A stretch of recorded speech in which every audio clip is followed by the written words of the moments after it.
A Werewolf Shifter Romance. Written by Amelia Hart. Chapter 1. Silver Revelation. The stone walls of the dungeon were cold against Alara's back, but she had stopped feeling it 2 days ago. Now there was only numbness, the kind that came from knowing your death was hours away. 3 days she had been here in the darkness beneath the royal castle.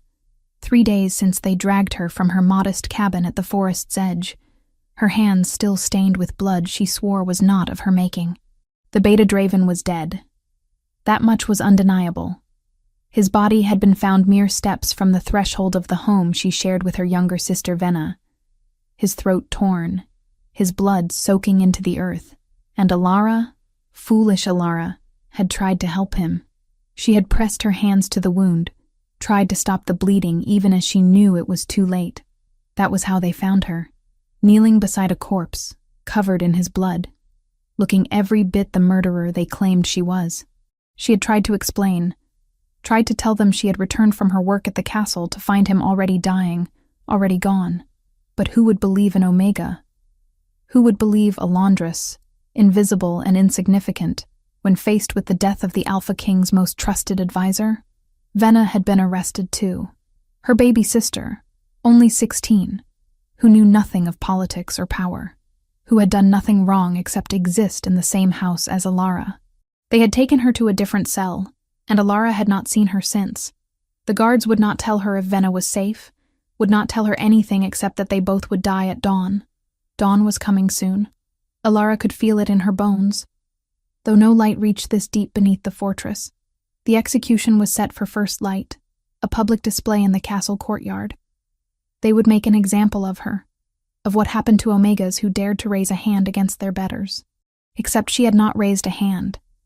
She had never hurt anyone in her 23 years of life. Violence was not in her nature. She was a laundress, a washerwoman, someone who scrubbed floors and washed linens and tried to keep her head down and her sister fed. She had transformed into her wolf form only 3 times in her life, and each time had been agony. Her small gray wolf weak and pitiful, confirming what everyone already knew. She was Omega. She was nothing. The sound of footsteps echoed down the corridor. Multiple sets, measured and deliberate. Alara did not look up. She had learned not to hope, but then the cell door opened, and torchlight flooded in, and a voice spoke that made her blood run cold. "Leave us." It was not a request. The guards withdrew immediately, their footsteps fading. Alara finally raised her head and found herself staring at Alpha King Adrian himself. He was enormous. That was her first coherent thought. She had seen him from a distance before, of course, when she worked in the castle, but never this close.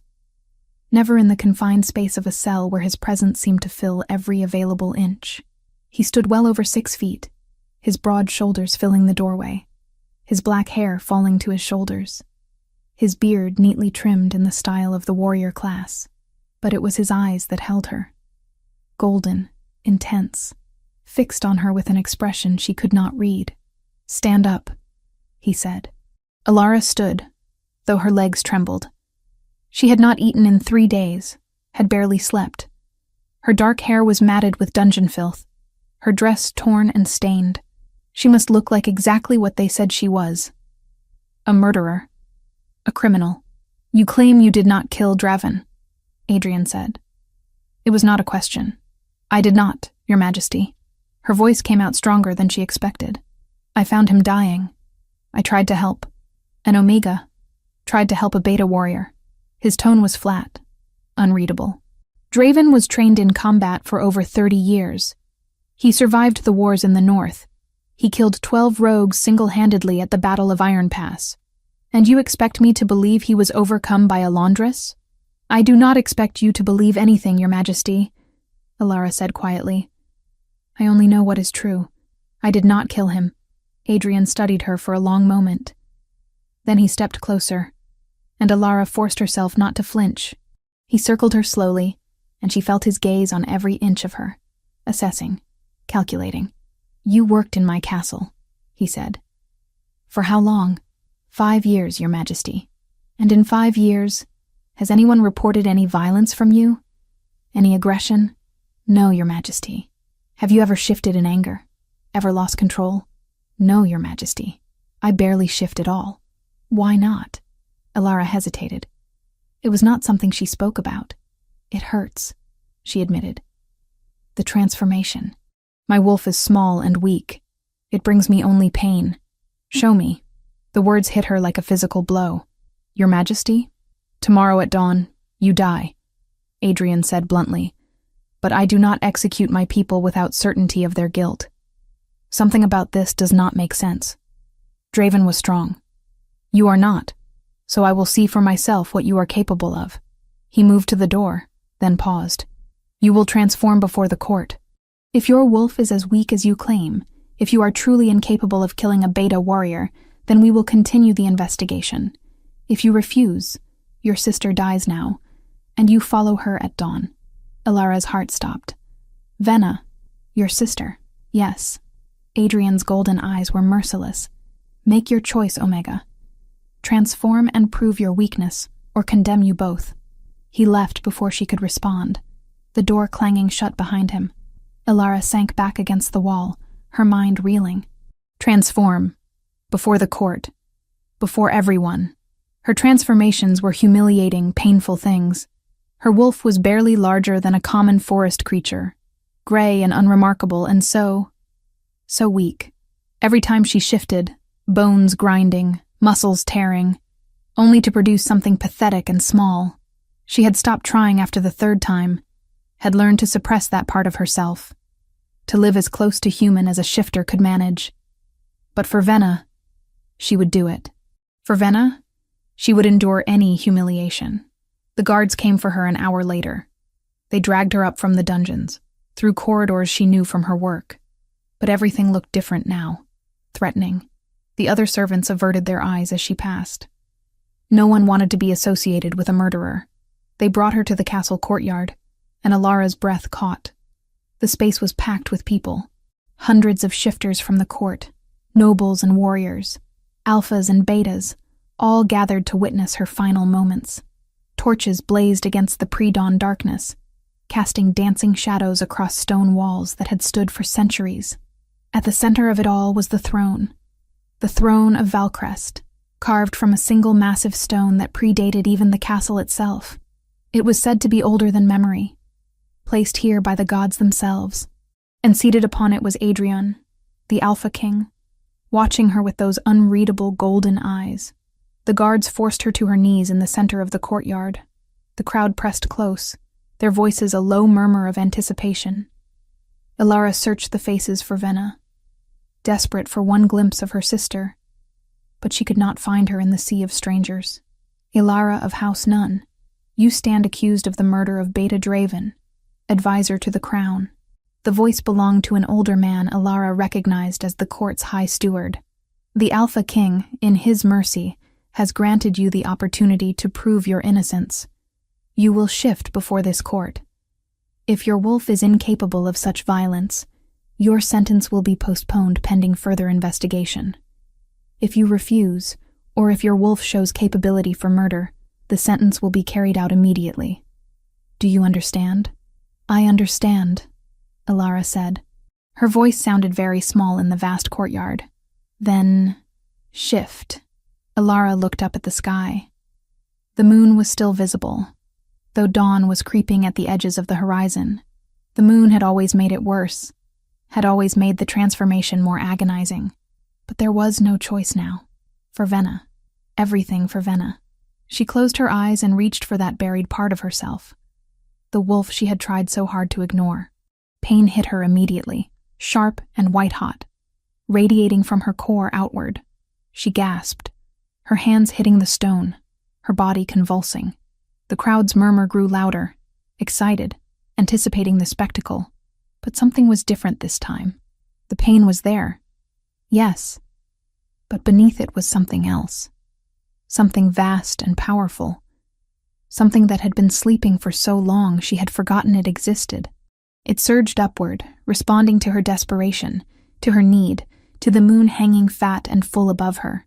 Elara screamed as her bones began to break and reform, but they did not shrink. They expanded. Her body did not diminish. It grew. The crowd's murmur died into shocked silence. When the transformation finally completed, Alara stood on 4 legs and opened eyes that saw the world with crystalline clarity.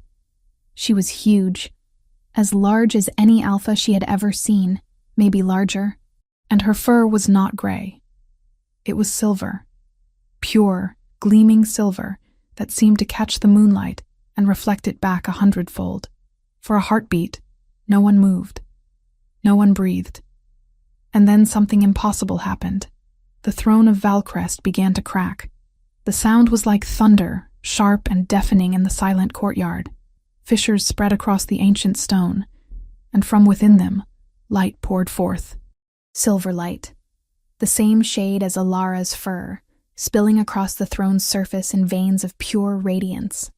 Someone in the crowd screamed, and then an old woman pushed forward, her white hair wild, her green eyes wide with recognition and terror. Alara recognized her. Milas, the castle's healer, ancient and wise and rarely seen outside her chambers. Silverborn! Milas's voice rang out across the courtyard, cracked with age but powerful. The Silver One! The royal line returns! Chaos erupted. Half the court dropped to their knees, heads bowed as if compelled by instinct. The other half recoiled in fear, stumbling over each other in their haste to get away. Voices rose in confusion, in terror, in awe. But Alara barely heard them. She was focused on Adrian. The Alpha King had not moved from his throne, but his expression had changed. The golden eyes that had been unreadable were now sharp with something that might have been recognition, might have been fear, might have been hunger. The silver bloodline had been destroyed 25 years ago. Everyone knew the story. The traitor royal family, executed for conspiracy against the Alpha Council. Every single member of the house put to death, their line extinguished, their lands and titles scattered. There should not be any survivors. There could not be any survivors. But the throne knew. The ancient stone that had stood silent for a generation was reacting now, recognizing the blood of its true rulers. And everyone in the courtyard knew what that meant. Alara, the Omega Laundress, the nobody, the accused murderer, was royalty. She carried the blood of the Silver Queens. And everything, absolutely everything, had just changed. Chapter 2. Buried Memories. The tower room was nothing like the dungeon. Alara stood at the narrow window, staring out at the castle grounds below, trying to understand how her world had shattered and reformed in the span of a single night. She was no longer in chains, no longer condemned to death. But she was not free either. The door was guarded. Her movements were restricted to this single chamber, circular and isolated at the top of the eastern tower. The transformation back to human form had been easier than any she had experienced before, as if her body finally recognized what it was meant to be. But the memory of her silver wolf remained vivid in her mind. The size of her, the power, the way the ancient throne had responded to her presence. Even now, hours later, she could hardly believe it had happened. The door opened without warning. Alara spun, her heart racing, but it was not guards who entered.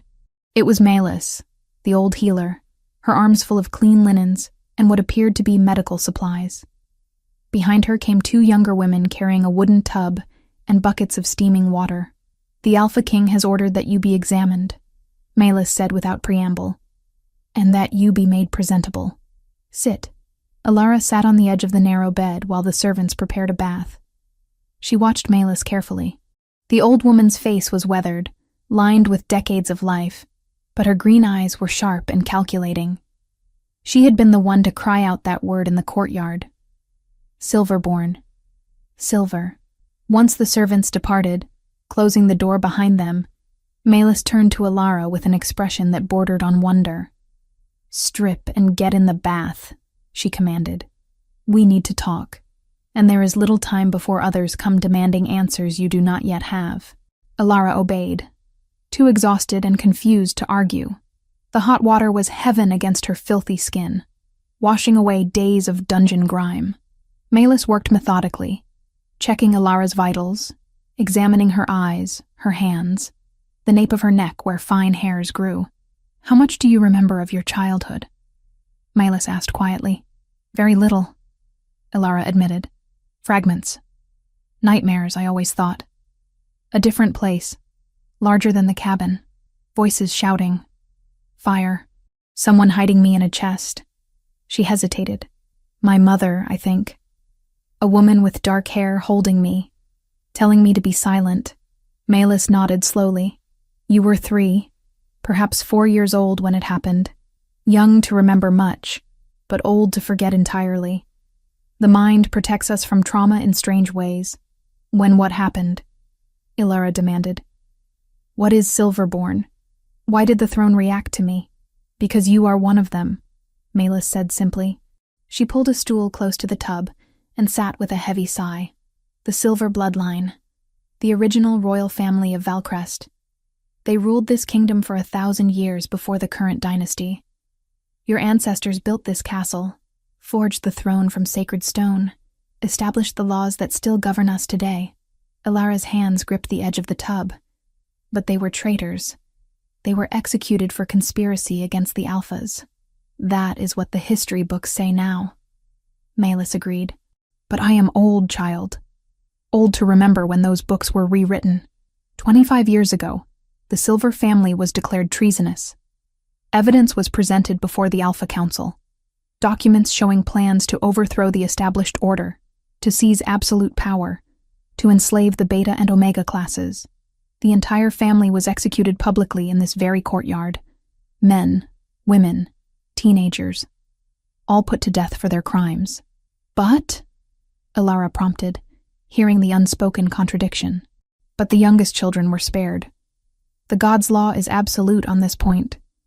Any child who has not yet experienced their first transformation, which occurs between 13 and 16 years of age, is protected by divine decree.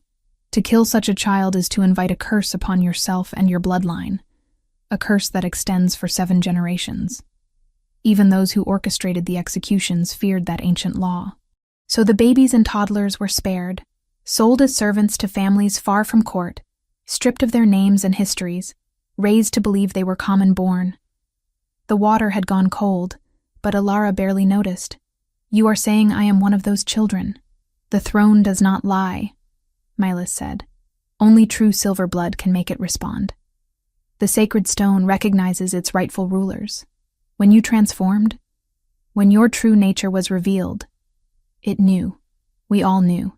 She leaned forward. Your eyes alone should have given you away. That shade of blue, glacial and bright. It was the mark of the Silver bloodline, distinct from any other family in the kingdom. I wondered when I saw you working in the castle why no one else noticed. But people see what they expect to see. And no one expected a royal to be scrubbing their floors. Ilara climbed out of the bath on shaking legs. Milas wrapped her in clean linen, then helped her into a simple dress that had been left on the bed. It was finer than anything Ilara had ever worn. Soft fabric that did not scratch. Dyed a pale gray that brought out the blue of her eyes. My sister, Ilara said suddenly. Venna. She was arrested with me. Where is she? In another cell, separated from you. Milas's expression softened slightly. She is your sister in love, child, but not in blood. The family who bought you, who raised you as their own. They had a daughter 5 years after they took you in.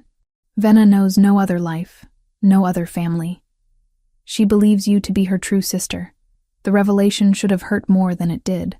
But Ilara had always known, on some level, that she was different, that she did not quite fit with the family who raised her. They had been kind, in their way, but distant. And when they died of fever 3 years ago, it had been Ilara who supported herself and Venna through her work at the castle. She is still my sister, Ilara said firmly. Blood or not, I need to know she is safe. For now, she is. The Alpha King has forbidden anyone from touching her until the investigation is complete. Milas stood, gathering her supplies. But understand this, Ilara. Your existence changes everything. There are many in this court who benefited from the fall of the Silver family. Many who hold power now that once belonged to your blood. Some of them will see you as a threat to be eliminated. Others will see you as a tool to be used. And a precious few might see you as exactly what you are, the lost heir to a stolen throne, A knock at the door interrupted them. Melis answered it, speaking in low tones with whoever stood outside, then returned. "The Alpha King comes. He wants to speak with you. Alone." Ilara's pulse quickened. She had not spoken to Adrian since the courtyard, since her transformation. What did he want? What did he think of her now? Melis left, and moments later, Adrian entered. He seemed even larger in the small tower room, his presence overwhelming. He studied her in silence, his golden eyes moving over her clean face, her styled hair, the dress that made her look less like a servant and more like something else entirely. "Do you remember me?" he asked finally. The question surprised her. "Your Majesty?" "From before. From the castle. Did you ever see me during your years of service?" "From a distance, Your Majesty," Ilara said carefully. "I kept to the servant quarters, the laundry. I was not permitted in the halls when the court was present. But I saw you." His voice was quiet, almost reflective. 3 months ago, you were carrying linens through the east corridor, your head down, trying to be invisible. I remember thinking your eyes were unusual. Striking. I asked one of the servants who you were, and they told me you were nobody. Just an Omega washerwoman. He stepped closer. That bothered me. The dismissal. Something about it felt wrong. Ilara did not know what to say. The idea that the Alpha King had noticed her, had asked about her, seemed impossible. "You told me you did not kill Draven," Adrian continued. "I believe you. An Omega, even a Silverborn Omega, would not have the training or strength to overcome a warrior of his caliber. Which means someone else did. Someone who had reason to want him dead and you blamed for it. The investigation," Ilara began, "has revealed interesting things." Adrian's expression darkened. Draven's body disappeared from the mortuary chambers before the healers could complete their examination. The witnesses who claimed to see you fleeing the scene have vanished from the city entirely. Someone orchestrated this very carefully. Someone with resources and influence. "But why?" Ilara demanded. "Why would anyone target me? I am nobody. I was nobody. A laundress. I knew nothing of my heritage. That is what I intend to discover." Adrian moved to the window, staring out at the courtyard below where the throne still bore its silver cracks. "But while I investigate, you are in danger. Someone wants you dead, and they came very close to achieving that goal. If I had not demanded you transform, if the throne had not responded, you would have died at dawn, and no one would have questioned it." "What happens now?" Ilara asked. "Now, the court is in chaos," Adrian said bluntly. "Half believe you are a sign from the gods. The rightful queen returned. The other half believe you are an impostor using dark magic to deceive us. My cousin Braxton is already calling for your immediate execution, claiming you are a threat to the stability of the realm." He turned back to face her. "And he is not entirely wrong. Your existence does threaten stability. It raises questions about the legitimacy of the current ruling family, about what really happened 25 years ago." "I do not want a throne," Ilara said desperately. "I do not want power or politics. I just want my sister safe. I want to clear my name. What you want and what you are may be two different things." Adrian's gaze was intense, searching.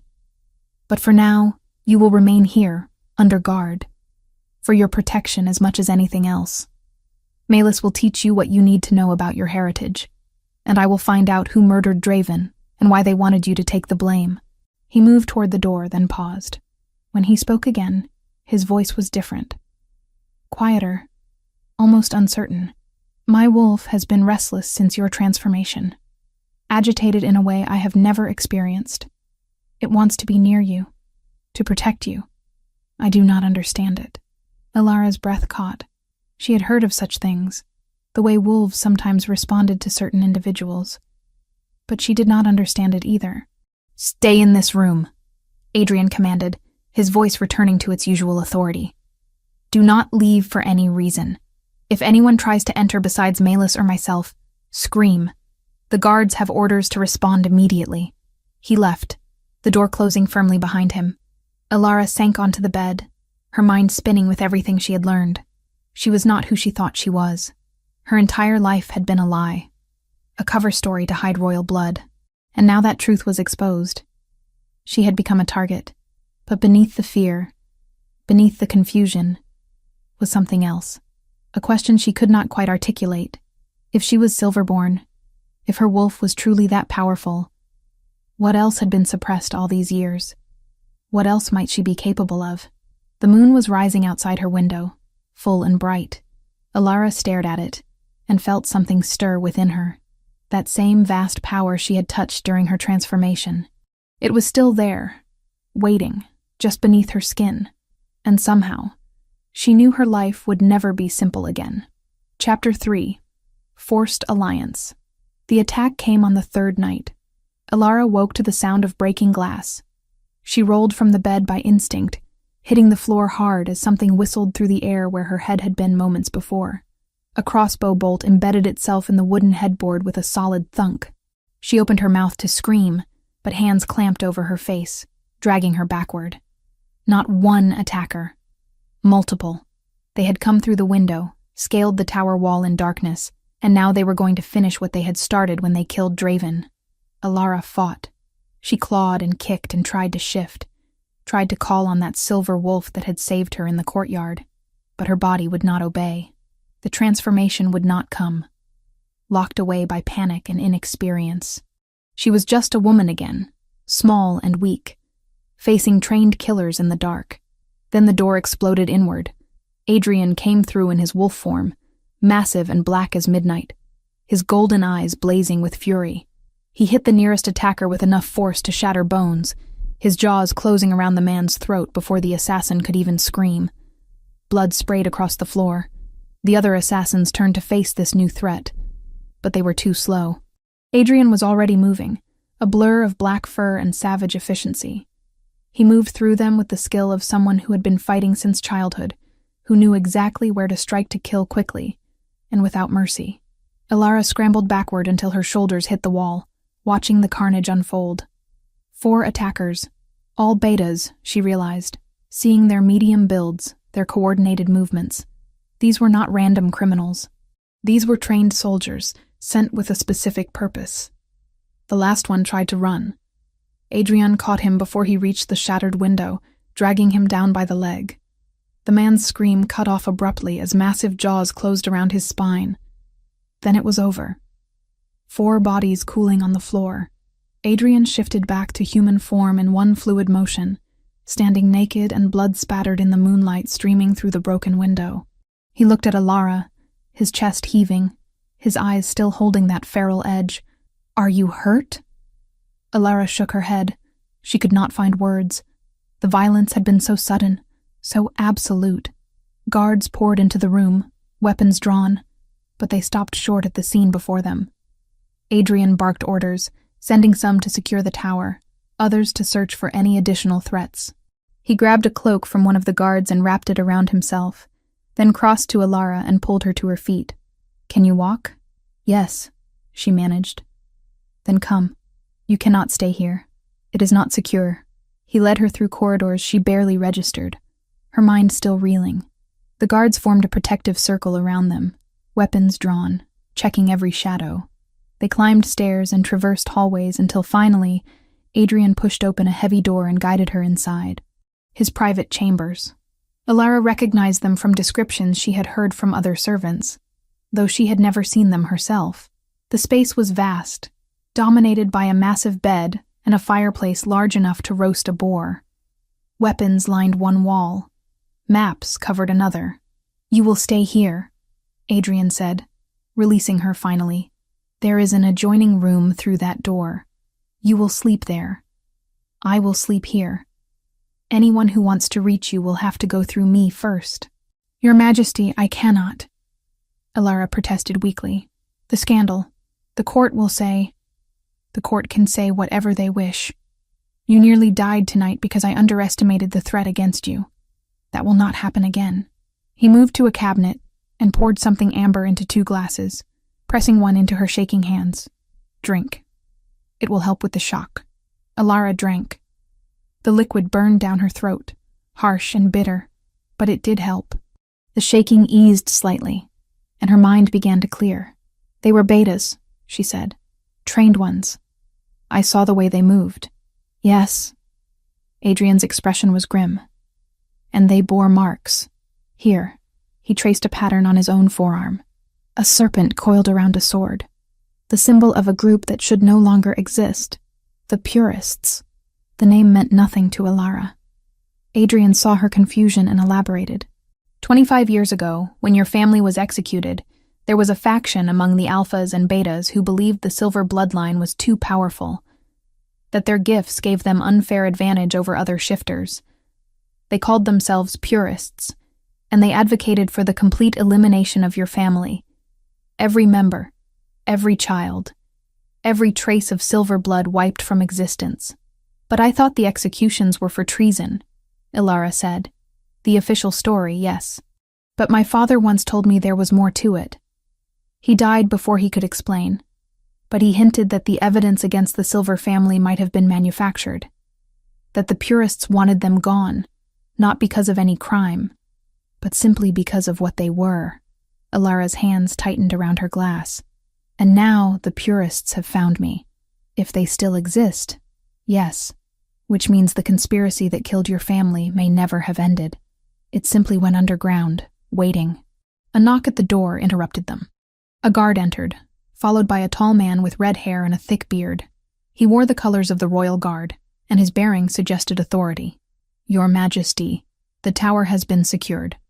We found the bodies of 2 guards on the stairwell below the ladies' room. They were killed silently, professionally. The assassins gained access through bribery or blackmail of someone with knowledge of guard rotations. The red-haired man's gaze shifted to Alara, assessing. This was not a random attack. Someone inside the castle provided information.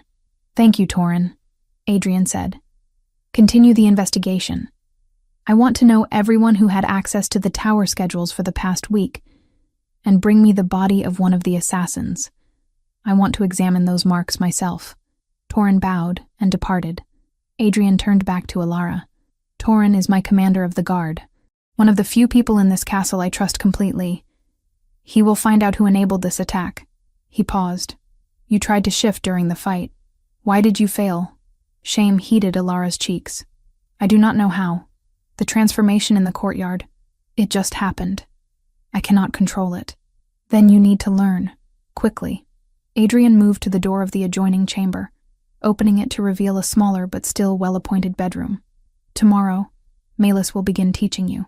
Not just about your heritage, but about your power. How to call your wolf at will. How to use the gifts that come with Silver blood. What gifts? Ilara asked. Adrian's smile was slight, almost sad. That is for Malus to explain. She remembers your family better than anyone living. She knows what you should be capable of. He gestured toward the bedroom. Try to sleep. You are safe here. I give you my word. Ilara wanted to argue, to protest that she could not possibly sleep after what had just happened. But exhaustion was pulling at her, adrenaline fading into bone-deep weariness. She went into the adjoining room and found it comfortable, warm, with a bed far softer than anything she had ever slept on before. She lay down still wearing her dress, unable to muster the energy to change. Through the open door she could see Adrian standing by his window, staring out at the night. Even from here, she could see the tension in his shoulders, the way his hands gripped the windowsill. His wolf wanted to protect her. That was what he had said. But Ilara was beginning to wonder if it was more than just wolf instinct. The way he looked at her sometimes, when he thought she was not paying attention. The way his entire demeanor changed when she was in danger. It felt like something deeper. Something neither of them understood yet. She closed her eyes and tried to sleep, tried not to think about the bodies on her tower floor, about the people who wanted her dead, about the impossible situation she found herself in. But sleep would not come easily. Every sound made her flinch. Every shadow seemed to hold a threat. The next morning, Malus arrived before dawn. She looked unsurprised to find Ilara in the king's chambers, merely nodding in approval. Good. You are harder to kill here. Come. We begin your education today, and there is much ground to cover. They worked in one of the castle's interior training rooms, a space designed for teaching young shifters to control their transformations. Malus started with the basics, explaining what Ilara should have learned as a child. Common omegas have weak wolves because their bloodlines have been diluted over generations of random pairings, Malus lectured. No concentration of power, no genetic focus. But the Silver family was different. They bred for power, for purity of gift. Every generation stronger than the last. Your wolf is not weak, Alara. She never was. She was simply buried, suppressed by lack of use and understanding. How do I reach her? Alara asked.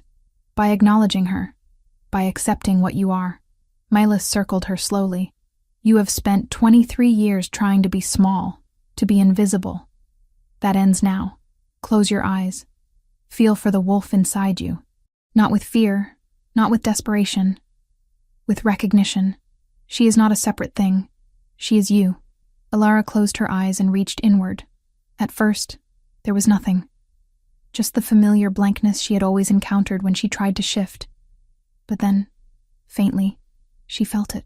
That vast presence she had touched in the courtyard. It was there, waiting, patient. I feel her, Alara whispered. Good. Now understand this. The transformation hurts common shifters because their bodies are fighting between two inadequate forms. But your body was made for this. The pain you felt before was your wolf trying to emerge through layers of suppression. Let her surface naturally, and it will be different. Alara focused on that presence, that power. She did not demand it. She did not force it. She simply acknowledged it, accepted it, welcomed it. The transformation flowed through her easily this time, almost gentle. Her bones shifted without breaking. Her muscles expanded without tearing. When she opened her eyes, she was silver again, large and powerful, looking up at Malus through wolf vision. Perfect, Malus said, satisfaction in her voice. Now shift back, with the same intention. Do not fight it. Flow. Shifting back was harder, required more concentration, but Alara managed it. She stood naked in the training room, breathing hard, but without pain. I did it, she said, wonder in her voice. You will practice this daily until it becomes as natural as breathing, Malus said. But that is only the beginning. The Silver bloodline had other gifts, stronger gifts. The ability to command other shifters through will alone, forcing even alphas to submit. The power to see memories through blood, enhanced healing, connection to the ancient magics that govern our kind. Can I learn those too? Perhaps, with time and training. Your grandmother could make an entire army kneel with a single word. Your grandfather could read the history of any object by touching it. The gifts manifest differently in each Silverborn, but they are always there, waiting to be unlocked. They trained through the morning, Malus pushing Alara to transform again and again until it became second nature. By midday, Alara could shift and reverse the shift in under a minute. Smooth and controlled. Enough for today, Malus said finally. You have made remarkable progress. But there is something else you must do. Something that has been delayed too long. What? You must see your sister. Alara's heart leaped. Venna? I can see her? The Alpha King has permitted it. Under heavy guard, of course. She is in a cell in the East Wing. Not the dungeons, but not comfortable either. She has been frightened, confused, kept apart from you without explanation. She deserves to know you are alive. They went together, accompanied by 6 guards. The cell was small but clean, with a narrow bed and a barred window. Venna sat on that bed, her brown hair tangled, her face pale with fear. When she saw Alara, she jumped up with a cry of relief. Alara! They would not tell me anything, would not say if you were alive or dead. What is happening? Why are we still here? The guard allowed Alara to enter the cell. She wrapped her arms around Venna, holding her sister tightly, breathing in her familiar scent. Venna was thinner, trembling, clearly terrified. I am so sorry, Alara whispered. I am so sorry you were dragged into this. They say Draven is dead, that you killed him. But that cannot be true. Tell me it is not true. I did not kill him, Alara said firmly. But proving that has become complicated.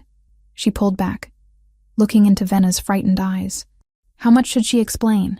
How much could a 16-year-old girl understand about royal bloodlines and ancient conspiracies?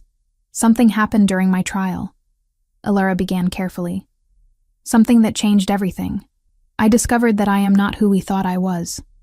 The family that raised us, they bought me when I was a small child. My real family was different, important, and now people are trying to kill me because of it. Venna's eyes widened. What do you mean? What family? The Silver family, Malus interjected quietly from the doorway. Your sister is royal-born, child. Lost royalty, but royalty nonetheless. And that makes her very dangerous to very powerful people. Venna looked between them, confusion warring with disbelief. That is impossible. You are my sister. You have always been my sister. We shared a home, a life.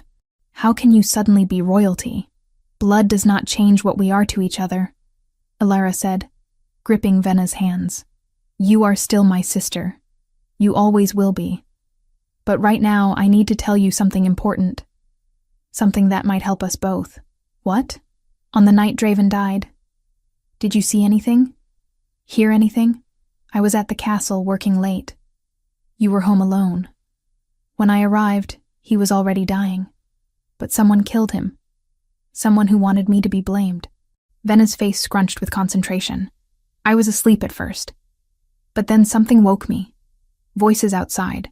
I got up and looked through the window, and I saw a man leaving, just walking away from our cabin into the forest. Did you see his face? No. It was too dark, but I saw his hand. He wore a ring.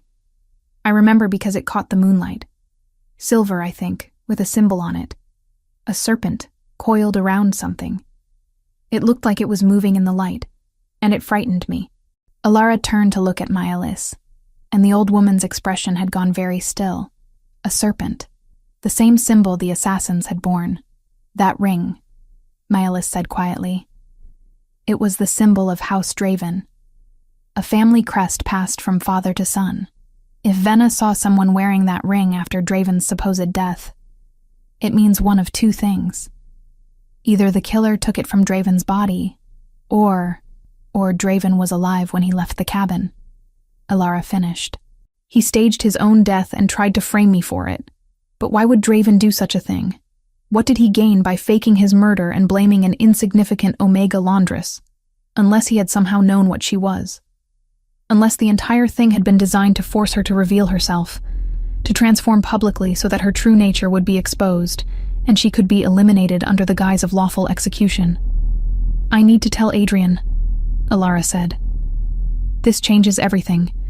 They left Venna with promises to return soon, to keep her safe.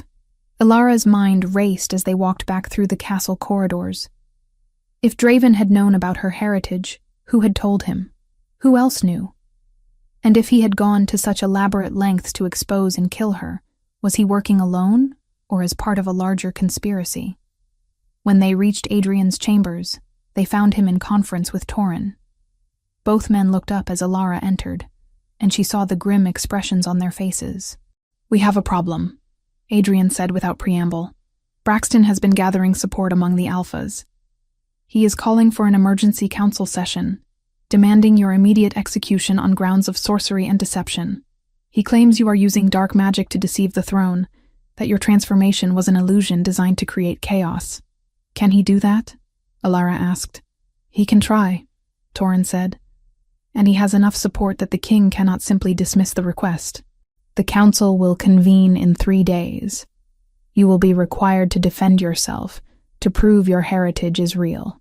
But I have information, Alara protested, about Draven, about what really happened that night. Adrian listened intently as she explained what Venna had seen. When she finished, his expression had darkened to something dangerous. If Draven faked his death, if he is still alive and orchestrating this, then we are dealing with something far more complex than a simple murder. He looked at Torin. Send out trackers, quietly. Search the forests north of the city.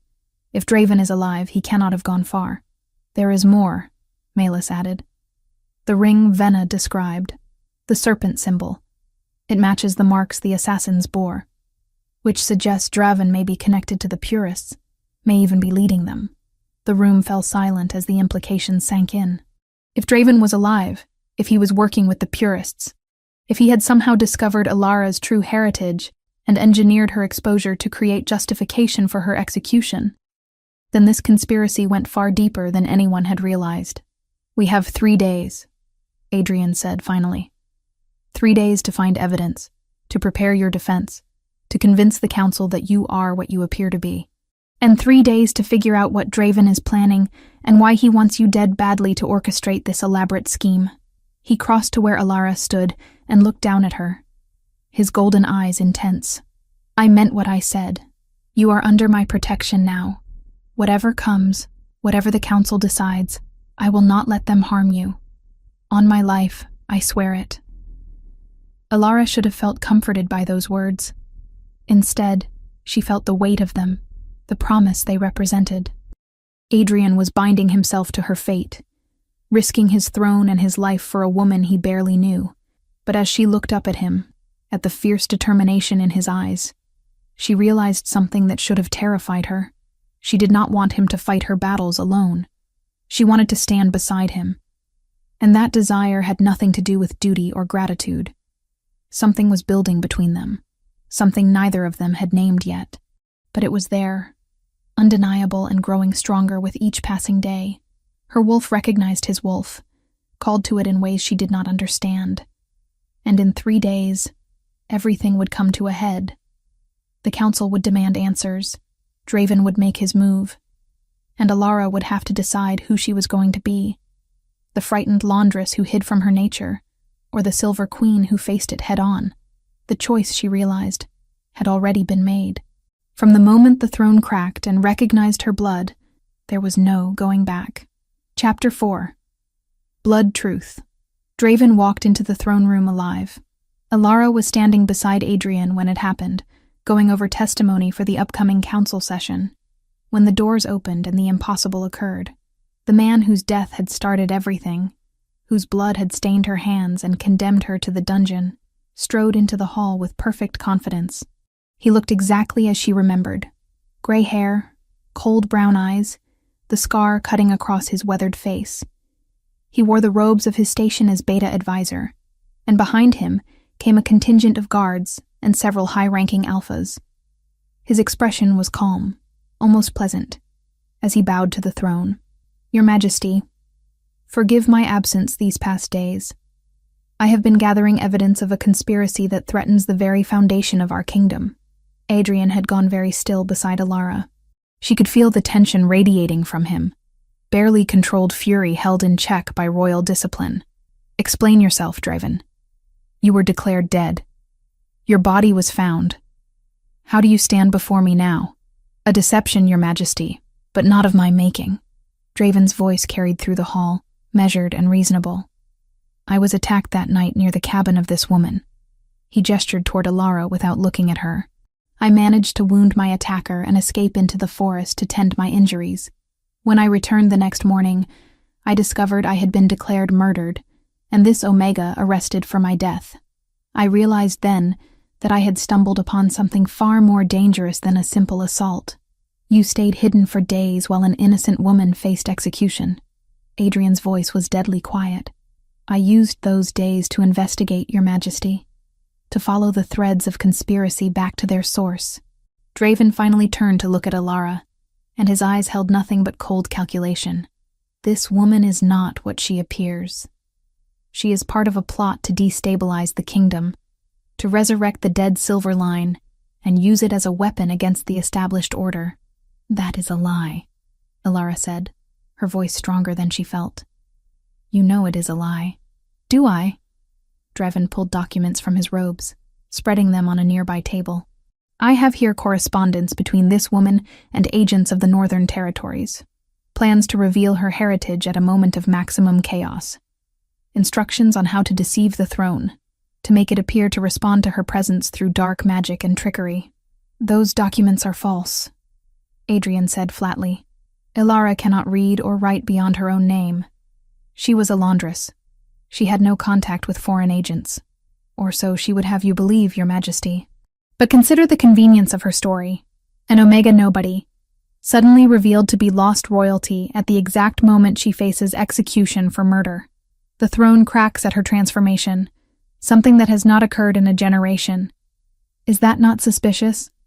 Is that not exactly the kind of theatrical display one would engineer to create legitimacy? Murmurs rose through the assembled courtiers. Alara could see doubt spreading across faces that had been neutral before. Draven was skilled at this, she realized. He was taking the truth and twisting it, making the miraculous seem sinister. The throne does not lie, Malys said, stepping forward from where she had been observing. I am old, Draven. Old to remember when the Silver family ruled. I saw the throne respond to them then, and I saw it respond to this girl. That is not magic. That is blood recognition, built into the sacred stone by the gods themselves. Or you are part of the conspiracy, Draven said smoothly. You were, after all, healer to the Silver family before their execution. Perhaps you have spent 25 years waiting for an opportunity to resurrect their line, to reclaim power you lost when they fell. You go too far, Adrian said, his voice sharp with warning. Malys has served this castle faithfully for 40 years. Her loyalty is beyond question. Is it, Your Majesty? Or have we all been deceived? Draven's expression was sorrowful, regretful. I take no pleasure in this revelation. But the evidence is clear. This woman is an impostor, using dark arts to create the illusion of royal heritage. She should be executed not for my murder, which did not occur, but for the far greater crime of attempting to overthrow the rightful order. Braxton chose that moment to speak up from his position among the Alphas. I must agree with Beta Draven. The appearance of a supposed silver heir at this particular moment is too convenient. We should investigate thoroughly before accepting her claims. The council will convene as planned, Adrian said coldly. But until then, both Alara and Draven will remain in the castle under guard. If there is a conspiracy here, we will uncover it. But I will not condemn anyone on forged documents and convenient timing. Of course, Your Majesty. Draven bowed again, and Alara saw the faintest hint of satisfaction in his expression. He had accomplished what he came to do. He had planted doubt, created division, made her revelation seem like a plot rather than destiny. The council dispersed slowly, alphas and betas talking in hushed groups, casting glances toward Alara that ranged from suspicious to hostile. Adrian dismissed the remaining courtiers with a gesture, leaving only himself, Alara, Malys, and Torin in the throne room. He is lying, Alara said once they were alone. Everything he said was a lie. I have never communicated with foreign territories. I have never plotted against anyone. Until a week ago, I did not even know I was Silverborn. I know, Adrian said. But he has support. Too much support. Half the alphas in this court benefit from the current power structure. The thought of the Silver Line returning threatens their positions, their lands, their influence. They want to believe Draven's story because it gives them justification to eliminate you. Then what do we do? Alara asked. Malys had been silent, her expression distant and thoughtful. Now she spoke, her voice heavy with old memory. There is a way to prove the truth. But it is dangerous, perhaps deadly. The Silver family had a gift beyond their wolves, beyond their command. They could see truth through blood. If Alara touches blood spilled in violence, blood that remembers the moment of its spilling, she can see what happened. She can witness the memories held within it. The blood from the night of the massacre, Adrian said slowly. When the Silver family was executed, it was preserved as evidence, sealed in the royal vault. If Alara could touch it, see what truly happened that night, she could see who ordered it, Malys finished. She could see if the charges against her family were real or manufactured, and the council would be forced to accept that truth, because blood memories cannot lie. But you said it was dangerous, Alara said. The gift is powerful, but it requires strength of will and strength of blood. If your silver heritage is weak, if you cannot channel the power properly, it will kill you. The memories will overwhelm your mind, shatter your consciousness. You will die screaming, lost in visions of the past. The room fell silent. Alara looked at each of them in turn. Malys, ancient and wise, watching her with something like pity. Torin, loyal and steady, his hand resting on his sword hilt. And Adrian, his golden eyes fixed on her with an intensity that made her breath catch. "Do not do this," Adrian said quietly. "There must be another way. We can investigate Draven's claims, prove them false through conventional means." "And how long will that take?" Alara asked. "Days? Weeks? While Braxton gathers more support, while Draven spreads more lies, while half the court becomes convinced I am an imposter? No. If there is a way to prove the truth absolutely, I must take it, even if it kills you." "Yes." Alara met his gaze steadily. "I will not live as a liar. I will not let Draven win through deception. Whatever I am, whatever my blood truly holds, I need to know. The kingdom needs to know." Something passed between them in that moment, some wordless communication that went deeper than language. Adrian's jaw tightened, his hands clenching at his sides. But finally he nodded. "Then we do it tonight, in the temple, where the blood relics are kept. Malus will guide you. Torin and I will witness. And if this goes wrong, if you start to fail, I will pull you back before the visions can kill you. You cannot," Malus warned. "Once the connection is made, breaking it prematurely could be as deadly as letting it continue. The only way to survive is to see the vision through to its end. Then she will survive," Adrian said with absolute conviction, "because I will not accept any other outcome." They prepared as the sun set. Alara bathed and dressed in simple white robes that Malus provided, traditional garments for sacred rituals. Her hands shook as she tied the sash, and she had to try 3 times before she succeeded. She was terrified. She would not pretend otherwise. But she was also determined. The temple was ancient, older than the castle itself, carved into the bedrock beneath the fortress. They descended through passages lit by torches, past chambers dedicated to various gods, until they reached a vault sealed with iron and holy symbols. Torin opened it with a key he wore on a chain around his neck, revealing shelves lined with relics from the kingdom's history. The blood was kept in a crystal vial, dark and thick, despite 25 years of preservation. Malus handled it with reverence, carrying it to an altar in the center of the chamber.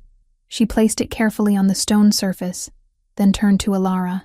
"Once you touch this, the visions will come. You will see what happened that night, as if you were there. Do not fight it. Do not try to pull away. Let it flow through you, and when it is finished, release it. Can you do this?" "I do not know," Alara admitted. "But I will try."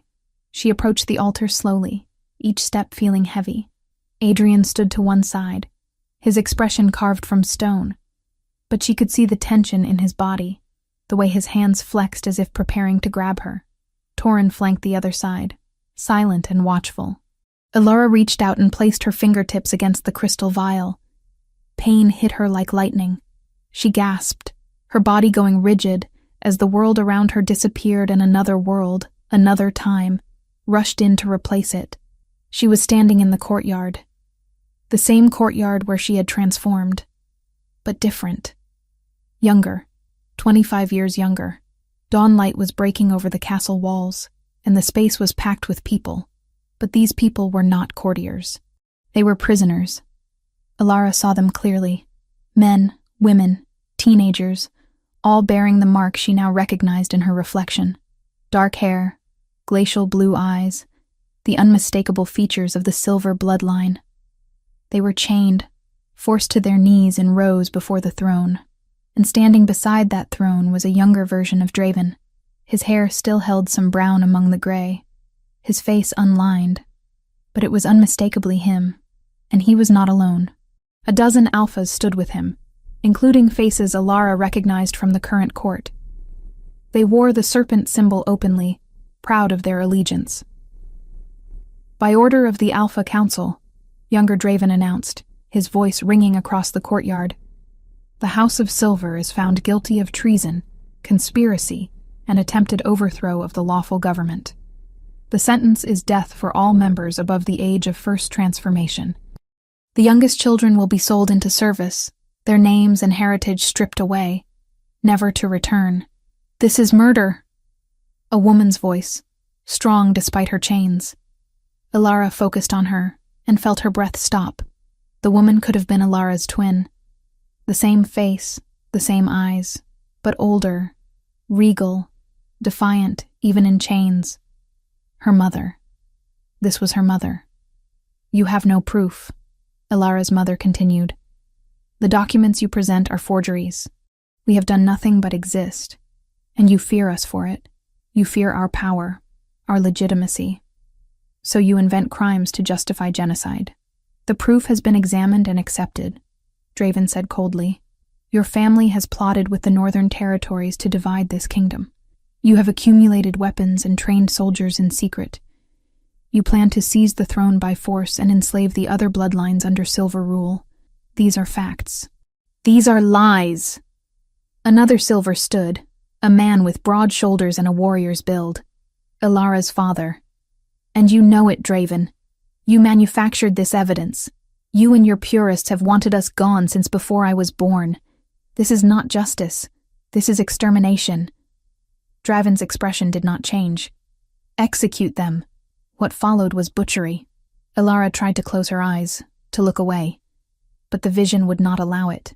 She was forced to watch as her family, her blood, was systematically slaughtered. She saw her mother die protecting younger siblings, saw her father cut down while trying to break his chains, saw teenagers beheaded, their blood soaking into the courtyard stones. And through it all, Draven watched with cold satisfaction. But there was more. The vision pulled her deeper, showing her what came after. Showed her Draven meeting with the purest alphas in secret chambers, dividing Silver lands among themselves.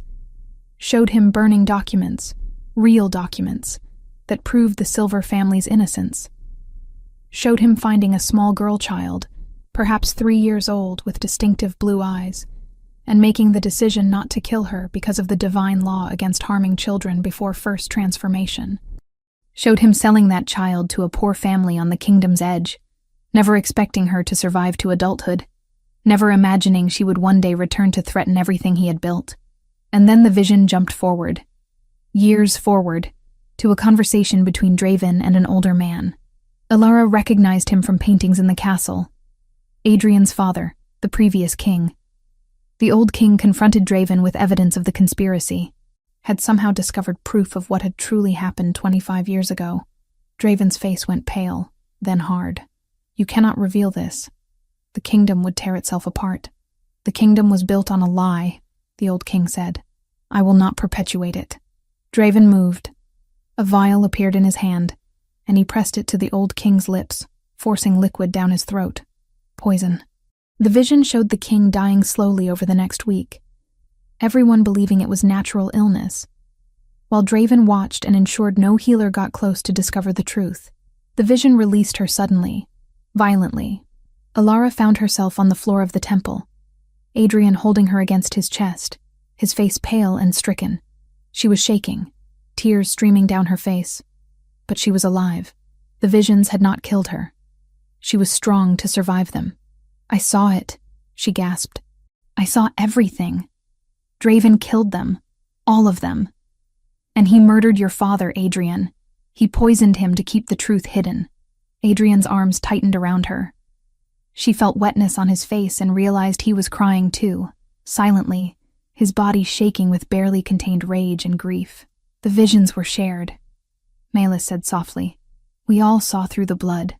We all witnessed what truly happened. Torin stood frozen, his expression horrified. My oath. I swore an oath to serve the crown, to protect the kingdom. That man murdered his king. He destroyed an entire family. He has been advising the throne for 25 years while hiding these crimes. He will answer for them, Adrian said, his voice raw. Before the gods and the council, he will answer for everything. He looked down at Alara, his golden eyes bright with unshed tears, and something deeper. You survived. I did not think you would, but you did. Alara reached up and touched his face, unable to stop herself. You are crying. I just watched my father be murdered, Adrian said quietly. I just learned that the man I trusted, the man who helped raise me after my father died, is the one who killed him. Yes, I am crying. Something shifted between them in that moment. Some final wall crumbling. Alara felt it snap into place. a connection that went soul deep. Her wolf recognized his wolf, called to it, and his wolf answered with a hunger that both of them had been denying. "This is the mate bond," Melis said, her voice gentle. "It has been forming since you first met, but now it awakens fully. You are mates, chosen by fate and blood. We cannot," Adrian said. But his arms did not release Alara. "The political complications. If I claim her now, the court will say I am doing it to consolidate power, to combine the bloodlines. The court can think what it wishes," Alara said. She felt stronger now, the mate bond feeding her strength, giving her courage. "We have proof of Draven's crimes. We have witnesses who saw the blood memories. The truth will come out. And when it does," Torin added, his voice grim, "there will be war. The Alphas who supported Draven, who benefited from the fall of the Silver family, they will not accept this revelation peacefully. They have too much to lose." Adrian stood, pulling Alara up with him. "Then let there be war. I will not protect murderers and traitors, regardless of their rank. Draven will face justice, and Alara's heritage will be acknowledged, mate bond or not." They left the temple together, the four of them united in purpose now. The blood had spoken. The truth was known. Tomorrow they would present it to the council, and Draven's carefully constructed lies would crumble to dust. Chapter 5. War Within Walls. Alara woke 3 days later in the infirmary, her body weak but healing. The blood vision had taken more from her than anyone anticipated. She had slept through fever dreams and trembling fits while Melis worked to stabilize her, feeding her potions and keeping watch over her recovery. The mate bond had saved her, Melis explained. When Alara's consciousness began to fracture under the weight of the visions, Adrian had completed a partial bonding, anchoring her soul to his, giving her something to hold on to in the darkness. Without it, she would have been lost. "How partial?" Alara asked, sitting up carefully. "Enough to tie your lives together, but not enough to complete the full bond. You can feel his emotions now, as he can feel yours. The connection will grow stronger over time unless you formalize it or sever it completely." Melis handed her a cup of bitter tea. "Drink. You need to regain your strength. The council convenes today." "Today?" Alara's heart jumped. "But I have been unconscious for 3 days, yes." Adrian delayed the council as long as he could, but Braxton and his supporters have been pressuring him. They want answers. They want resolution. "And Draven has been busy spreading his version of events, claiming your collapse proves you used dark magic that overwhelmed you." Alara dressed quickly in clothes that had been laid out for her. Not servant garb, but fine fabric in pale silver, clearly meant to emphasize her heritage. Her hands shook as she tied the laces, but she forced them steady. Today, everything would be decided. Torin arrived to escort her to the throne room. He looked exhausted, dark circles under his eyes, his hand never leaving his sword hilt. "The castle is tense," he warned as they walked. "Draven's supporters have been gathering. They wear his serpent symbol openly now, no longer hiding their allegiance. We counted at least 40 warriors loyal to him within these walls. And how many are loyal to Adrian? Perhaps 30 we can count on absolutely. Another 20 who might support the king if pressed. The rest are neutral or too frightened to take a side." Torin's jaw tightened. "We are outnumbered in our own home." They reached the throne room to find it already packed. Every alpha and beta of rank had been summoned, and the crowd was divided clearly. On one side stood those wearing Adrian's black and gold colors. On the other, those bearing the serpent of the purists. The tension was thick, volatile, ready to ignite at the slightest spark. Adrian sat on the throne, but the sacred stone behind him was different now. The cracks had spread, silver light pulsing through them in a steady rhythm. It looked less like damage, and more like veins of precious metal, as if the throne was transforming into something new. Draven stood at the center of the room, surrounded by his supporters. He looked calm, confident, certain of his position.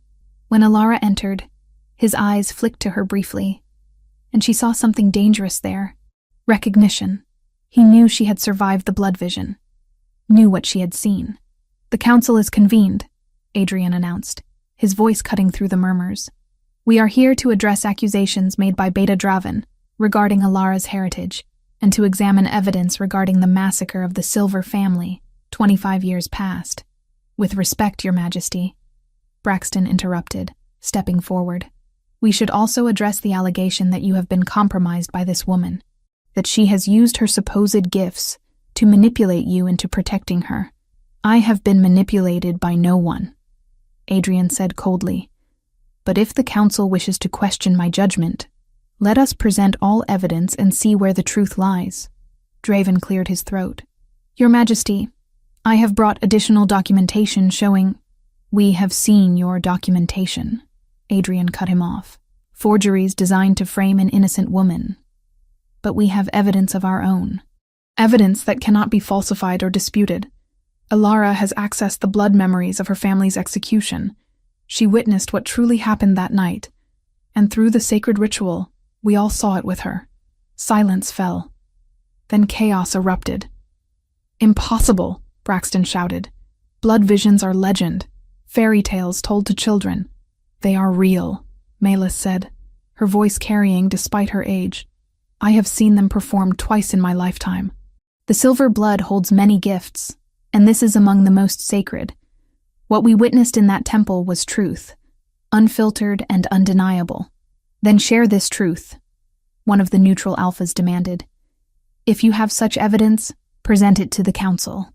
"Very well." Adrian stood, and his presence filled the room. 25 years ago, the Silver family was executed for treason based on forged evidence. The conspiracy was led by Beta Draven, who organized the purists and manufactured documents to justify genocide. He wanted the Silver bloodline eliminated because they represented a threat to the power structure he wished to establish. After the executions, he and his co-conspirators divided Silver lands among themselves and rewrote history to hide their crimes. "That is a lie." Draven's calm facade cracked. "You have no proof of these accusations." "I have the testimony of 3 witnesses who experienced the blood vision. Myself, Melis, and Commander Torin. We all saw what happened. We watched you lead the executions, watched you burn the evidence that would have exonerated them. And we saw something else, Draven. Something even more damning." Draven's face went pale. "We saw you murder my father," Adrian said, his voice deadly quiet. "We saw you poison him to keep him from revealing the truth about the Silver massacre. You have been a traitor to this crown for 25 years, and your crimes end today." The room exploded into shouts. Draven's supporters surged forward, hands going to weapons. Adrian's loyal guards formed a protective barrier around the throne. Alara found herself pulled behind Torin as the commander drew his sword. "You think your vision proves anything?" Draven shouted over the chaos. "You and your pet Silver have concocted a story to justify your illegal bonding. You want to combine the bloodlines to seize absolute power, and you are willing to destroy anyone who stands in your way." "This is not about power," Adrian said. "This is about justice. You murdered my father. You slaughtered an entire family. You will answer for these crimes." "And who will make me?" Draven's smile was vicious. "Your handful of loyal guards? Look around you, boy. Half this court stands with me. The Alphas see the threat Alara represents. They will not allow the Silver line to return. Then they choose treason," Adrian said flatly. "Anyone who stands with a murderer and regicide stands against the crown." The moment hung suspended, balanced on a knife's edge. Then Braxton drew his sword. "I stand with truth," he announced, "with preservation of the proper order. The Silver bloodline was eliminated for good reason, and I will not see it resurrected by a lovesick king and his Omega whore." The insult snapped something in Adrian. Alara felt it through the partial bond, a surge of rage so intense it nearly drove her to her knees. But before Adrian could move, before he could shift and tear Braxton apart, Alara stepped forward. She had been practicing with Melis, learning to call her transformation at will. She reached for her wolf now, and it came easily, flowing through her in a wave of silver light. When she stood on 4 legs, massive and gleaming, every eye in the room fixed on her.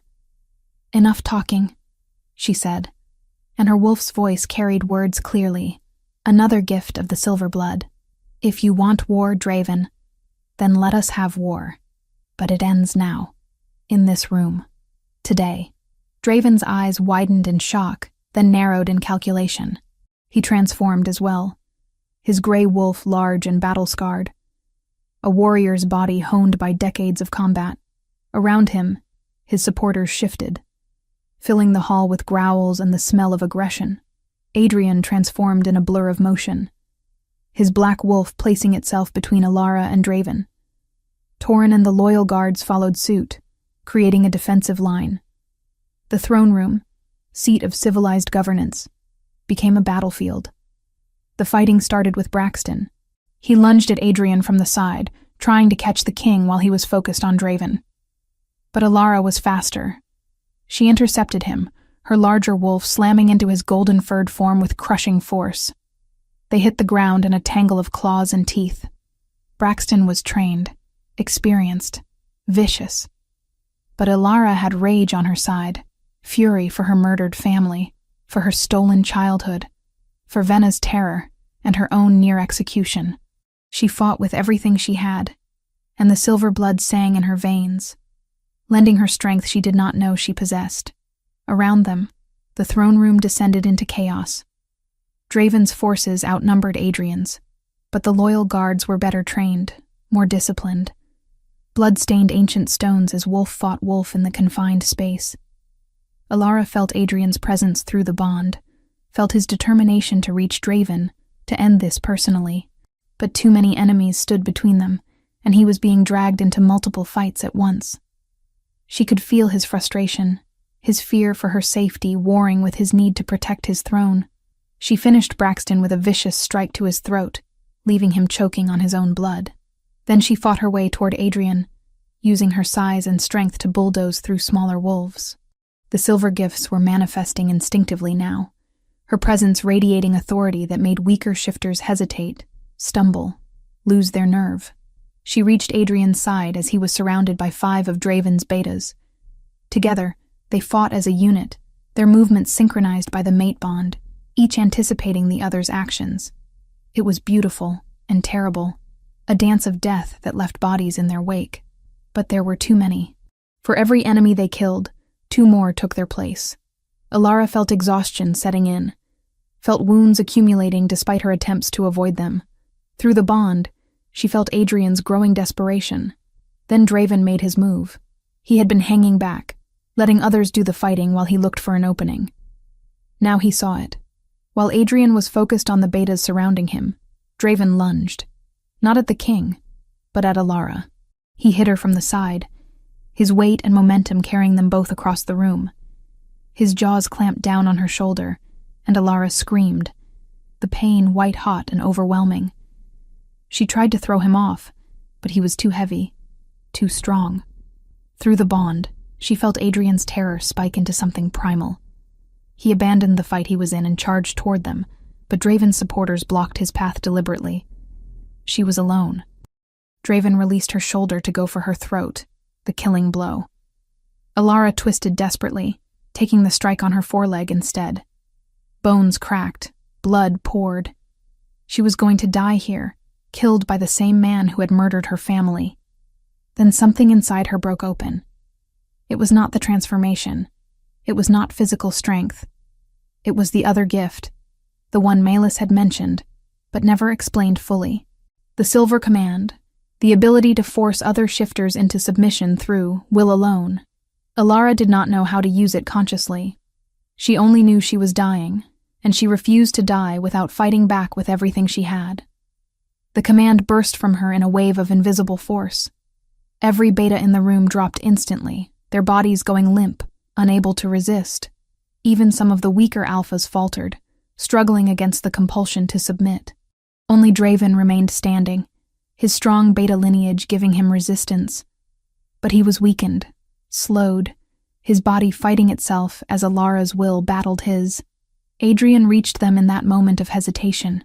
His jaws closed around Draven's neck, and he wrenched the traitor away from Alara with brutal force. Draven hit the ground hard, scrambling to regain his footing. "Flee," Adrian commanded, his wolf voice resonating with alpha authority. "Take your conspirators and flee north. You have one chance to leave this kingdom with your lives." Refuse, and I will have every single one of you executed for treason." Draven stared at him, bleeding from a dozen wounds. His supporters scattered and broken around him. The fight had turned decisively against him.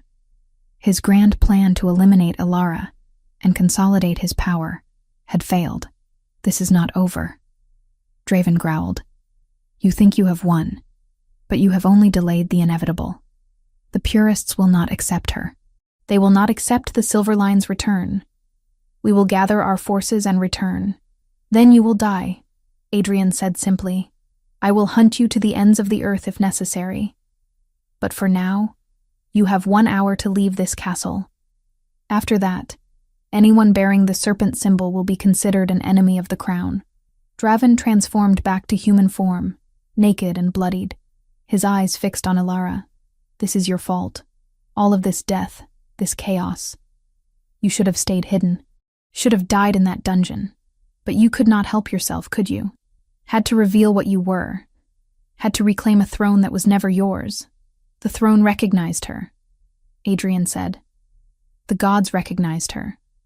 Who are you to deny what the sacred stone itself has acknowledged?" Draven spat blood. Then he gathered those of his supporters who could still walk and left. They filed out of the throne room in defeated silence, leaving behind more than 20 bodies. The cost of their conspiracy. When they were gone, Adrian shifted back to human form and went to Alara. She was still in her wolf form, unable to shift while in such pain. Her shoulder was mangled, her foreleg broken, blood pooling beneath her. "Malus!" Adrian shouted, his hands already on Alara's fur, trying to staunch the bleeding. "Someone get Malus now!" Alara tried to speak, to tell him she was all right, but the pain was too intense. Through the bond, she felt his fear, his guilt, his desperate need to save her. And beneath that, something else. The mate bond was no longer partial. In that moment of terror when he thought he would lose her, something had completed. They were fully bonded now, tied together for life. "Do not die," Adrian whispered, his forehead pressed against her wolf's head. "Do not you dare die on me. Not when we have just begun." Alara wanted to promise she would not, but consciousness was slipping away, dragged under by blood loss and exhaustion. The last thing she felt was his hands on her, his will flowing through the bond, trying to keep her anchored to life. And then darkness claimed her completely. Chapter 6. Mountain Pursuit. The journey north took 5 days, and Alara felt stronger with each one.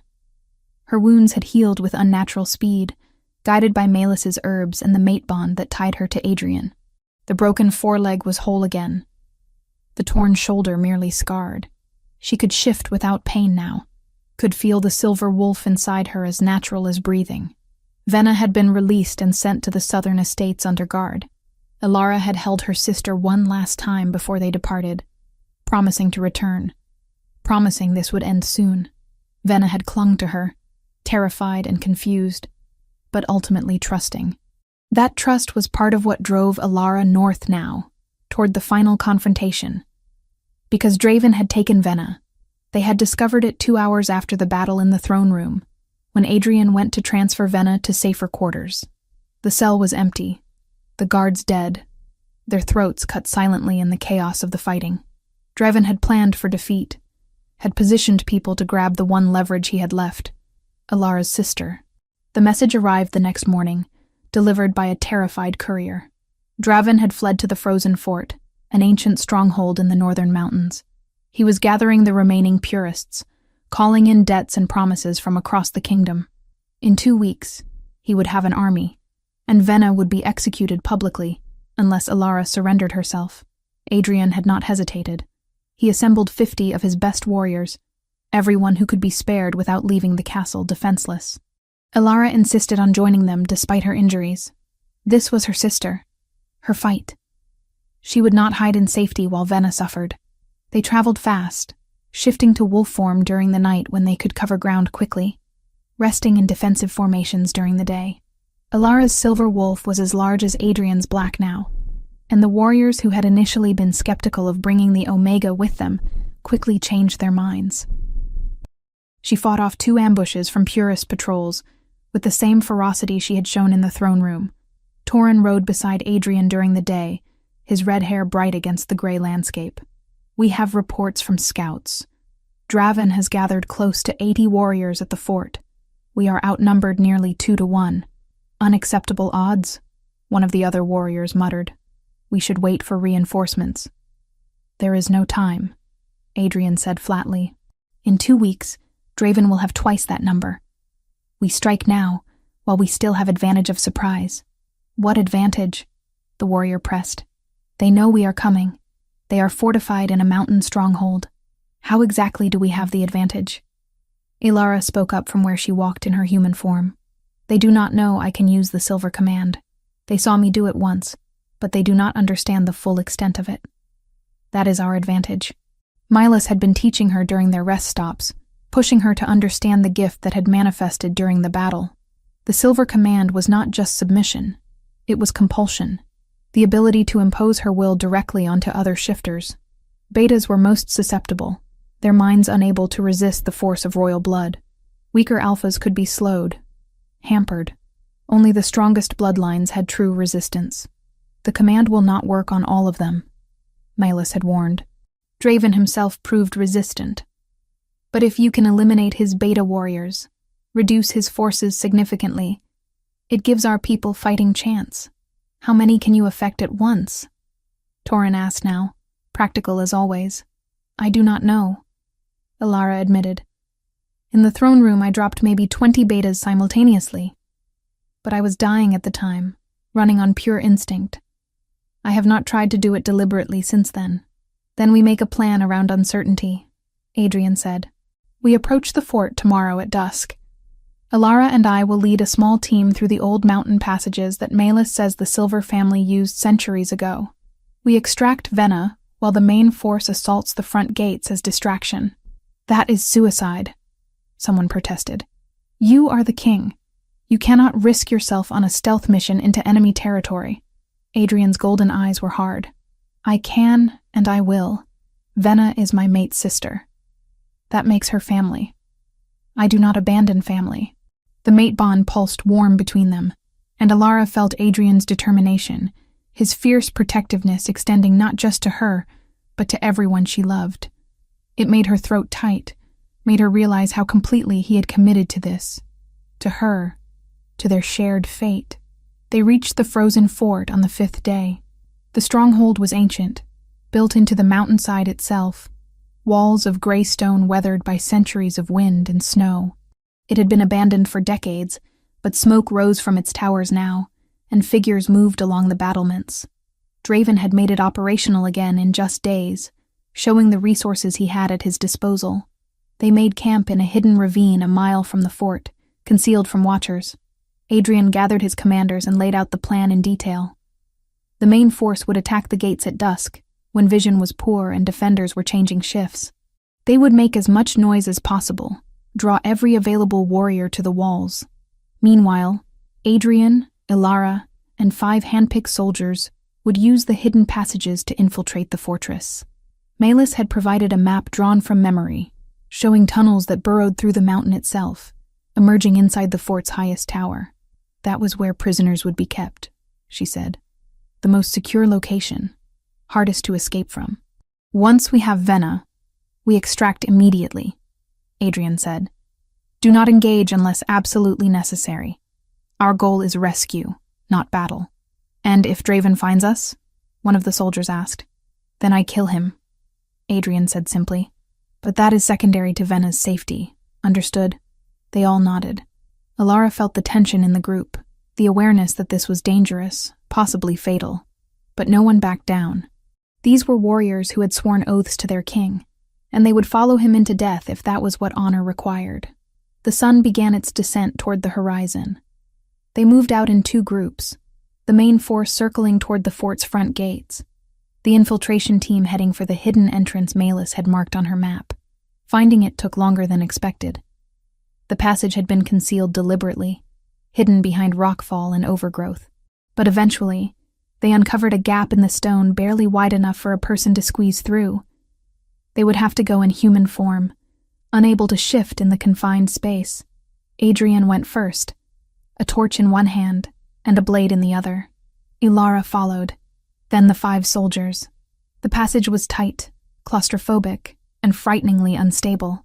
Loose rocks shifted under their feet. The walls seemed to press inward. One of the soldiers lost his nerve halfway through and had to be physically pushed forward by those behind him. But they made it. The passage opened into a chamber deep within the mountain, and from there, ancient stairs spiraled upward. They climbed in silence, weapons drawn, every sense alert for guards or traps. They encountered the first patrol near the top. 2 beta warriors, relaxed and unprepared for attack from within. Adrian killed them both before they could raise an alarm, his movements brutal and efficient. They dragged the bodies into a side room and continued upward. The tower prison was exactly where Malus said it would be. They emerged from the stairwell into a circular room with a single heavy door, guarded by 4 more warriors. These were more alert. And when they saw Adrian, they shouted a warning and drew weapons. The fight was quick and vicious in the confined space. Ilara took down 2 of them with her blade. The training Malus had insisted on paying off. The soldiers handled the other 2. Then they were at the door, and Adrian was breaking the lock with brute strength. Venna was inside, bound to a chair in the center of the small cell. Her face was bruised, her dress torn, but she was alive. Her eyes went wide when she saw Ilara. "You came," she whispered. "I knew you would come." Ilara cut her bonds and pulled her sister into a fierce embrace.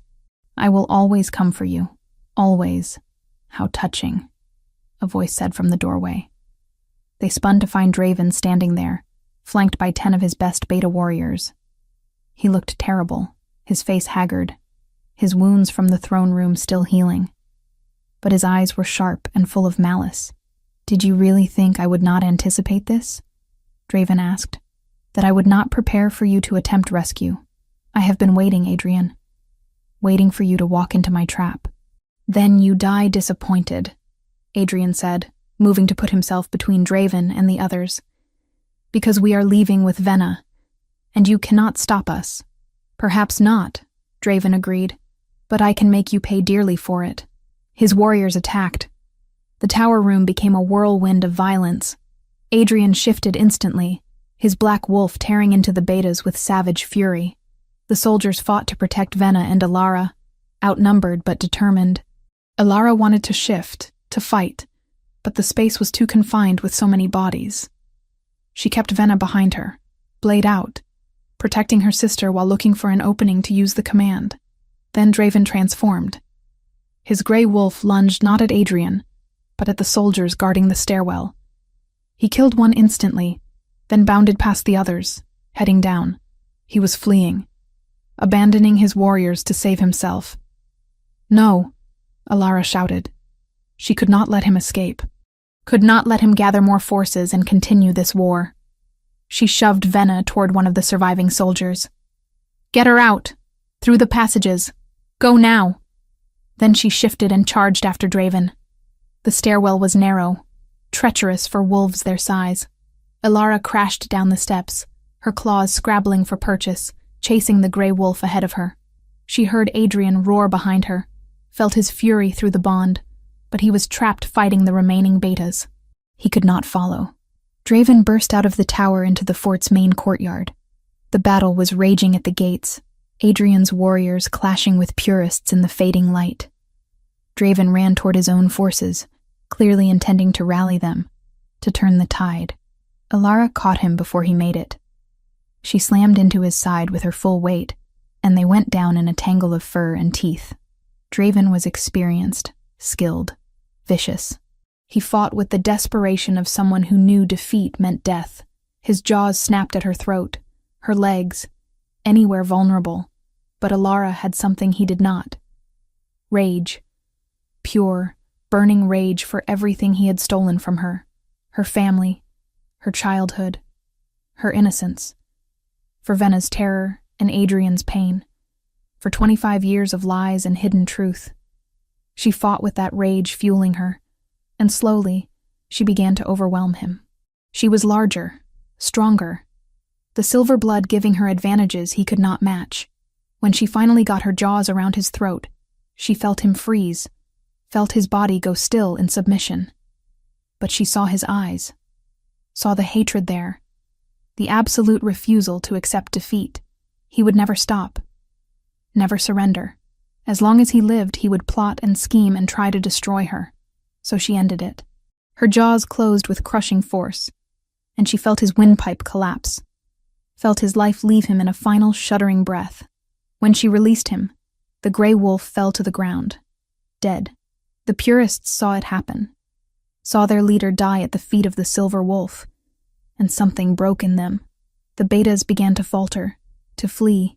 Even some of the alphas lost their nerve, breaking away from the fight, running for the mountains. Adrian's forces pressed the advantage, driving the remaining purists back, overwhelming them. Within minutes, it was over. The frozen fort belonged to the crown again. Ilara shifted back to human form, naked and covered in blood, standing over Draven's corpse. She felt empty, hollow. She had killed the man who murdered her family, but it did not feel like victory. It felt like survival, like doing what was necessary because there had been no other choice. Then Adrian was there, shifting to human, pulling her against him. She felt his heartbeat, rapid and strong, felt his relief through the bond. He had been terrified that charging after Draven alone meant she would die. "It is over," he said against her hair. "He is dead. It is finally over." Ilara nodded, but she could not speak. Exhaustion was crashing over her, battle fatigue and emotional trauma combining. Adrian simply held her, let her shake, let her process everything. Torin approached with Venna, who had been brought out safely through the passages. Venna was crying, reaching for Ilara, and the sisters held each other, while Adrian gave orders to his warriors. Secure the fort, tend the wounded, round up the surviving purists for judgment. They found 43 prisoners among those who surrendered. Some were fanatics who spat curses and refused to bend. Others were frightened, claiming they had been coerced or deceived. Adrian ordered the fanatics executed immediately, but gave mercy to those who renounced their allegiance to Draven and the purist cause. They would serve the crown as penance, working to rebuild what they had helped destroy. It took 2 days to organize for the journey home. 2 days of rest and recovery, of tending wounds and burying dead. 12 of Adrian's 50 warriors had fallen in the battle. 12 lives spent to save one girl and eliminate a threat to the throne. On the 3rd day, they began the return journey.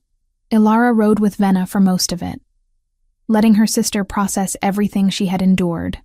Venna was traumatized but resilient, already planning to return to the village where they had grown up, to use her new status as the queen's sister to help those who needed it.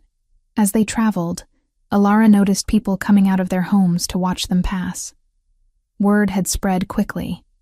The Silver Queen had returned. She had defeated the purists. The war was over. Some knelt as she passed. Others simply stared in wonder at the silver-furred wolf walking beside the black. When the castle finally came into view after a week of travel, Ilara felt something settle in her chest. Home. This place was home now, in a way her cabin never had been. She was not a laundress anymore, not a nobody. She was queen, mate to the king, last daughter of an ancient line. Adrian walked beside her in his wolf form, their shoulders touching, the mate bond humming warm and complete between them. They had survived battle and conspiracy, had emerged bloodied but victorious, and now they would build something new, something better. The castle gates opened to welcome them home, and Ilara walked through them with her head high, ready to face whatever came next. Chapter 7. Coronation and Consequence. The throne room was filled with the entire court when they arrived back at the castle, but the atmosphere was different now. Subdued, respectful. The alphas who had remained neutral during the conflict stood with heads bowed. Those who had supported Adrian looked vindicated, and the spaces where Draven's supporters once stood were conspicuously empty. Ilara walked through those assembled ranks in human form, wearing travel-stained clothes, her hair tangled and dirty from the journey. She looked nothing like a queen should look. But when she passed, people knelt. Not out of fear, but out of recognition. She had proven herself through blood and battle. There was no denying her heritage now. Milas waited at the throne, her ancient face showing relief at their safe return. Beside her stood functionaries and priests, already preparing for what came next, because Adrian had made his decision clear before they even left the northern mountains. They would not wait, would not delay further. The kingdom needed stability, needed to see its rulers united and strong. Tomorrow, Adrian had said during the journey home, his hand finding Alara's in the darkness of their camp. We formalize everything tomorrow. Your coronation as Silver Queen. Our official bonding before the court. No more questions. No more challenges. Now that tomorrow had become today, Alara was whisked away to private chambers where servants bathed her, tended her remaining wounds, dressed her in robes of silver silk that seemed to shimmer with their own light. They wove silver chains through her dark hair and painted her eyes with traditional markings. When they finished, Alara barely recognized herself in the mirror. She looked like the woman from her blood visions, her mother, her grandmother, the Silver Queens who had ruled before her. The resemblance was undeniable, and it made her chest tight with grief for the family she would never know, except through ancient memories preserved in blood. Venna came to see her before the ceremony.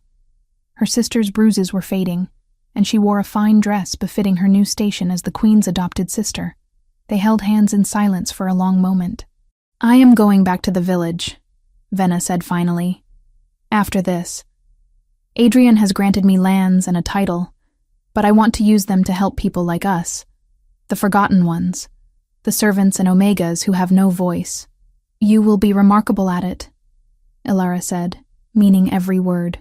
You have always had the kindest heart of anyone I know, and you have always been braver than you believed. Venna replied. She touched Alara's face gently. Mother and father would be proud.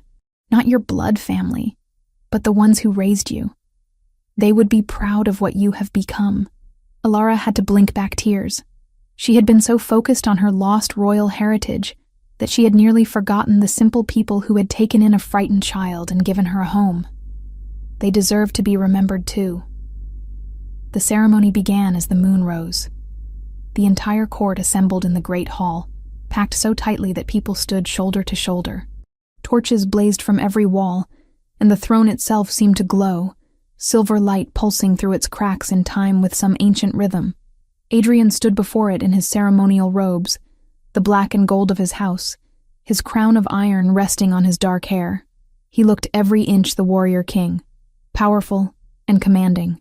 When Alara entered the hall, his golden eyes fixed on her, and she felt the mate bond surge with emotion, pride, love, possessiveness, need. Malis conducted the ritual, her voice carrying across the silent hall. She spoke of the silver bloodline, of their 1,000-year rule, of the injustice done to them, and the miracle of Alara's survival. She recounted the blood visions, the proof of Draven's conspiracy, the righteousness of their cause. Then she called Alara forward, and the young woman climbed the steps to stand before the throne. The ancient stone pulsed brighter as she approached, recognizing her, welcoming her home. Kneel, Malis commanded. Alara knelt, bowing her head. Malis produced a crown from a locked chest. It was silver, delicate but strong, formed in the shape of intertwining vines and moonflowers. It had belonged to the last Silver Queen, Alara's grandmother, preserved in secret all these years.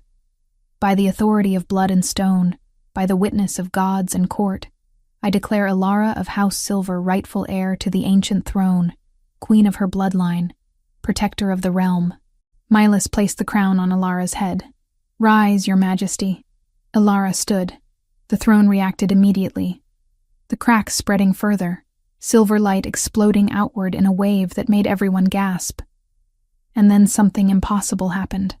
The throne split, right down the middle, the ancient stone dividing into 2 separate seats. One black, one silver. Side by side. Equal. The hall erupted in shocked murmurs. Malis's eyes were wide with wonder. The prophecy, she breathed. The ancient prophecy. When silver and shadow unite as equals, the kingdom shall know an age of peace. Adrian moved to stand beside Alara, taking her hand. "This is how it should be," he announced to the court. Not one ruler dictating to the other, but two working together. Two bloodlines, two thrones, one kingdom. Who here objects? Silence. No one dared speak against what the sacred stone itself had proclaimed. The bonding ritual followed immediately. Melis bound their hands with silver cord, spoke words in the old tongue that Alara barely understood, but she felt them. Felt the magic settling over her and Adrian, formalizing what was already true.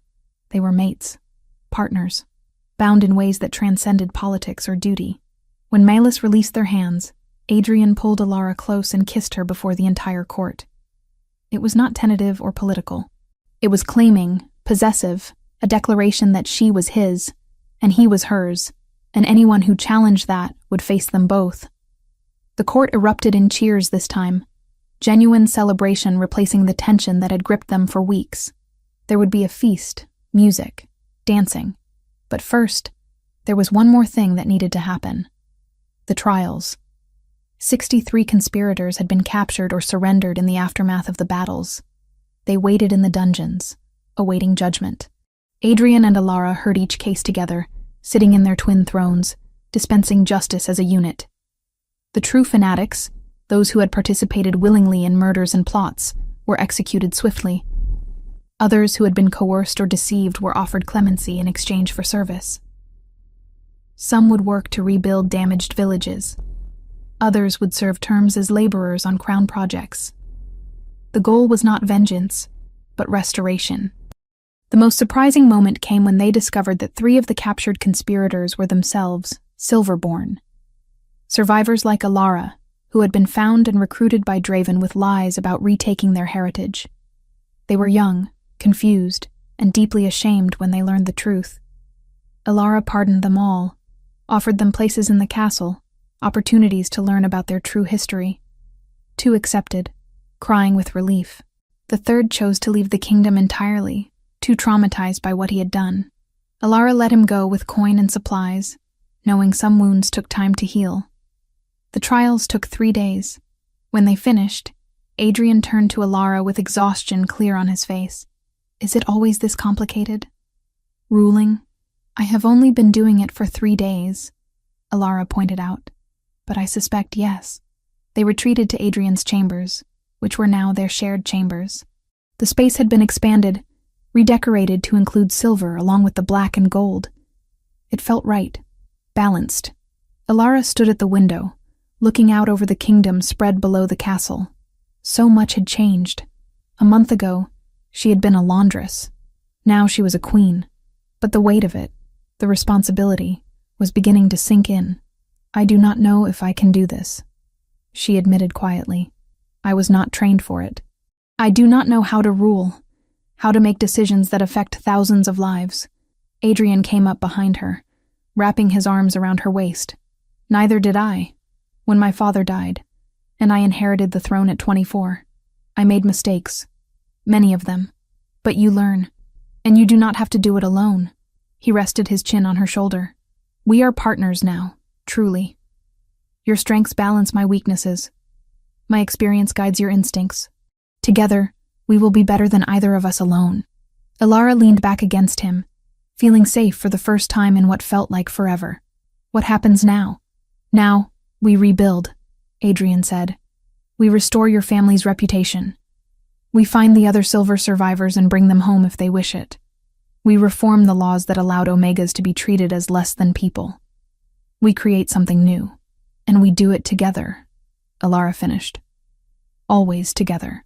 They stood there for a long time, watching the moon rise over their kingdom, feeling the mate bond settle into something peaceful and permanent. There would be challenges ahead, other threats, political complications, but they would face them as they had faced Draven and the Purists, united. The next morning, Alara woke to find Adrian already up, standing over a table covered in maps and documents. He looked up when she stirred, a slight smile crossing his face. "I have been thinking about your suggestion. The reforms."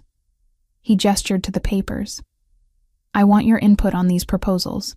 Changes to inheritance laws, protections for Omegas, redistribution of the land seized from the Silver family." Alara joined him at the table, scanning the documents. They were comprehensive, thoughtful, addressing issues she had seen firsthand during her years as a servant. This will anger some of the alpha families. They benefit from the current system. Let them be angry, Adrian said flatly. They will adapt or lose their positions. We are building something better, remember? Over the following weeks, they threw themselves into governance. Milas became their official advisor, bringing centuries of wisdom to their decisions. Torin was promoted to High Commander, responsible for rebuilding the military and rooting out any remaining purist sympathizers. And Alara found 3 other silver survivors, brought them to the castle, gave them choices about their futures. One was a middle-aged man who had spent his life as a blacksmith. He wanted only a quiet life and a small stipend, which Alara granted gladly. The other 2 were younger, a woman and a man, both eager to learn about their heritage.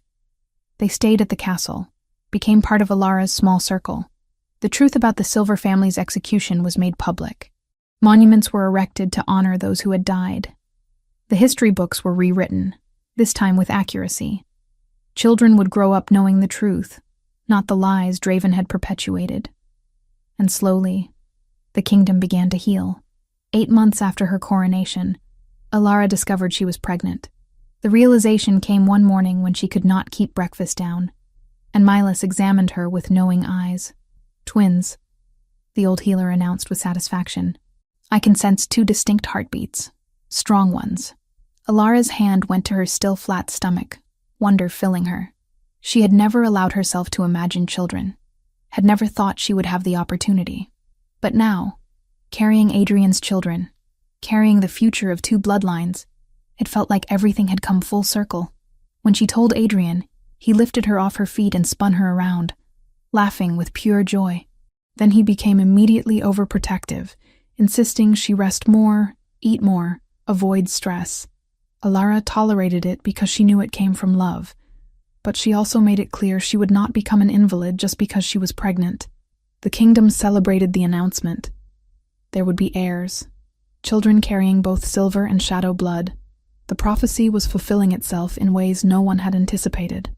Alara stood in the throne room one evening, hands on her growing belly, looking at the twin thrones that symbolized everything they had built. She thought about the frightened girl in the dungeon who had believed she would die at dawn, how far she had traveled, how much she had changed. Adrian came up beside her, as he always did, drawn to her by the mate bond that never faded. What are you thinking about? About how strange fate is, Alara said. Not so long ago, I was nobody. Now I am a queen carrying the future. It feels like a dream sometimes. If it is a dream, then we are dreaming it together, Adrian said. He placed his hand over hers on her belly, and I would not want it any other way. They stood together as the moon rose over the castle, 2 rulers united by love and destiny, ready to face whatever the future held, because they had learned the most important lesson. Alone, they were strong. Together, they were unbreakable. Chapter 8. Legacy of Silver. The festival celebrating the union of the bloodlines had been Alara's idea, but it had grown beyond anything she had imagined. A year and a half after that terrifying night in the dungeons, when she thought she would die at dawn, the entire kingdom gathered to witness the culmination of everything they had fought for. The castle grounds were transformed. Banners of black and silver hung from every wall, and the courtyard where she had first transformed was filled with music and laughter. Merchants from across the realm set up stalls. Performers entertained crowds. The smell of roasted meat and fresh bread filled the air. For 3 days there would be celebration, a declaration that the dark times were truly over. Alara walked through the crowds in late afternoon, her belly round and heavy with the twins she carried. She was in the final weeks of pregnancy now, moving slowly, one hand always resting on the curve where her children grew. Milas had warned her to rest, but Alara refused to hide away. These were her people. She wanted to be among them. People parted for her as she passed, but not out of fear. They smiled, reached out to touch her hand or her belly with gentle reverence. Children ran up to her with flowers. Elderly women offered blessings. It was overwhelming and beautiful. and Alara felt tears prick her eyes more than once. Adrian found her near the musicians, standing with one hand pressed to her lower back. He took her arm immediately, his expression concerned. "You should be sitting. Resting." "I have been sitting all morning," Alara protested. "I wanted to see the festival, to be part of it." "Then let me walk with you," Adrian said, his tone making it clear this was not negotiable. "And if you tire even slightly, we return to our chambers." They walked together through the celebration, and Alara marveled at the changes a year had brought. The Omega reforms she had championed were law now. No shifter could be bought or sold. All had the right to own property, to choose their own path. It had caused upheaval among some of the old families, but most had adapted. Those who had not found their influence waning rapidly. Venna appeared from the crowd, accompanied by a young beta male Alara recognized from one of the southern villages. Her sister looked radiant, healthy, happy in ways she had never been before. She had taken her lands and title and built a school, a place where Omega children could learn to read and write, could be taught skills beyond servitude. "The children wanted me to give you this," Venna said, presenting Alara with a carefully woven crown of wildflowers. "They made it themselves. They wanted the Silver Queen to wear it at her festival." Alara accepted the gift with a full heart, letting Venna place it on her head over the silver circlet she wore. "Tell them I will treasure it, and that they are all invited to visit the castle whenever they wish. They will never stop talking about this." Venna laughed. She touched Alara's belly gently. "How are my niece and nephew?" "Active," Alara said with a wince, as one of the twins kicked particularly hard. "Malus says they are both healthy. Strong heartbeats. One might be alpha, she thinks. The other is harder to determine." "They will be remarkable," Venna said with certainty. "With you and Adrian as parents, how could they be anything else?" As evening approached, labor pains began. Alara felt the first contraction while standing near the feast tables, and her hand tightened on Adrian's arm. He knew immediately, his entire body going tense. "It is time?" "I think so," Alara said, breathing through the pain. "But it is early. Milas said I had another week at least. Babies come when they are ready," Adrian said, already guiding her toward the castle. "Not when healers predict." Milas was summoned immediately.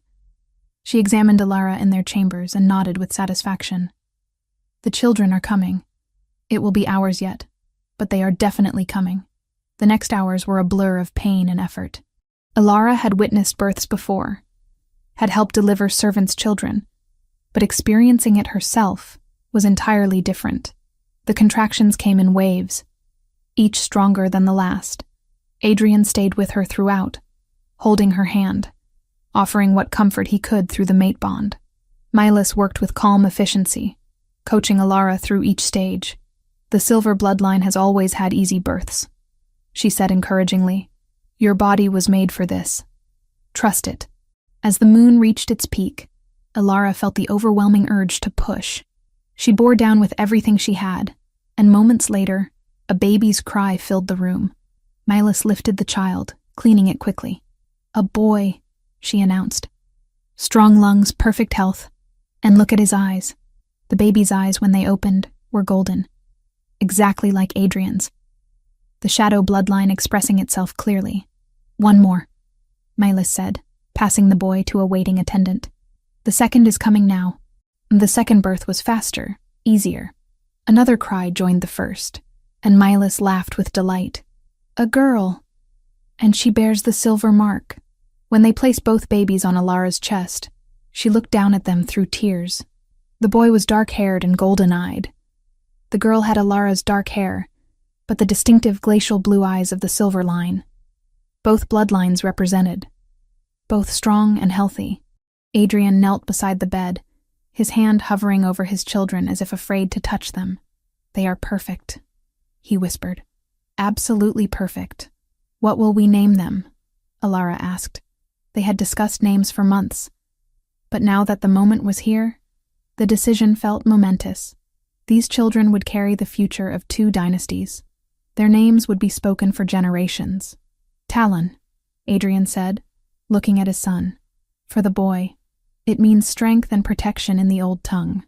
And Arya, Ilara added, gazing at her daughter. For song, for beauty, for hope. The names felt right. They presented the twins to the court the next day, during the final celebration of the festival.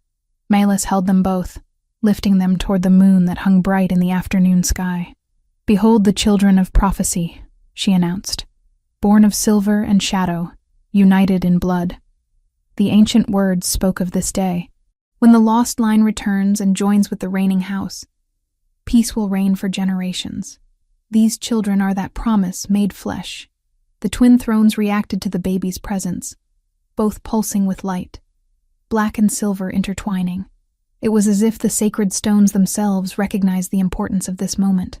The crowd erupted in celebration. Ilara stood beside Adrian on the dais, watching her people rejoice, and felt a profound sense of completion. Everything she had endured, all the pain and fear and struggle, had led to this, to a future where her children would grow up knowing peace, knowing who they were, never having to hide their heritage or suppress their gifts. In the weeks that followed, life settled into a new rhythm. Ilara and Adrian took turns with night feedings, both of them bleary-eyed and exhausted but happier than they had ever been. The twins were demanding but delightful, already showing distinct personalities. Talon was serious and watchful. Arya was curious and vocal. Milas visited daily, monitoring their development, teaching Ilara what to expect as they grew. "They will both be powerful," she predicted. "The boy carries alpha strength plus the Shadow Line's combat instincts. The girl has silver gifts awakening already. I can sense it. She will be remarkable." The kingdom prospered under their dual rule. The reforms continued, slowly but steadily. Ilara established councils where Omegas had voices, where grievances could be heard. Adrian rebuilt the military into something that protected rather than oppressed. Together, they forged alliances with neighboring kingdoms, showing strength through unity rather than aggression. 3 years passed, then 5. The twins grew into bright, energetic children who ran through the castle with wild abandon. Talon showed signs of his father's warrior nature, always play-fighting with the guards. Arya demonstrated her mother's gifts early, once commanding an entire room full of adults to freeze when she was angry about being denied dessert. Venna married her beta and had children of her own, expanding her school to 3 locations across the kingdom. The silver survivors they had found became valued members of court, their unique gifts strengthening the realm. And the throne room, with its twin seats of black and silver stone, became a symbol recognized across the world. On the 5th anniversary of her coronation, Ilara stood in that throne room with Adrian, watching Talon and Arya play at the base of the dais. She thought about the frightened laundress who had scrubbed these floors, never dreaming she would one day rule from above them. "Do you ever miss it?" Adrian asked quietly. "The simpler life, before you knew what you were." Ilara considered the question seriously. "Sometimes," she admitted. "Life was easier when I was invisible, when I had no responsibilities beyond washing linens and keeping Venna fed. But it was also smaller, emptier. I did not know who I was or what I could become. And now? Now I know exactly who I am," Ilara said, watching her children laugh. "I am the daughter of a line thought extinct, the mate of a warrior king, the mother of the future.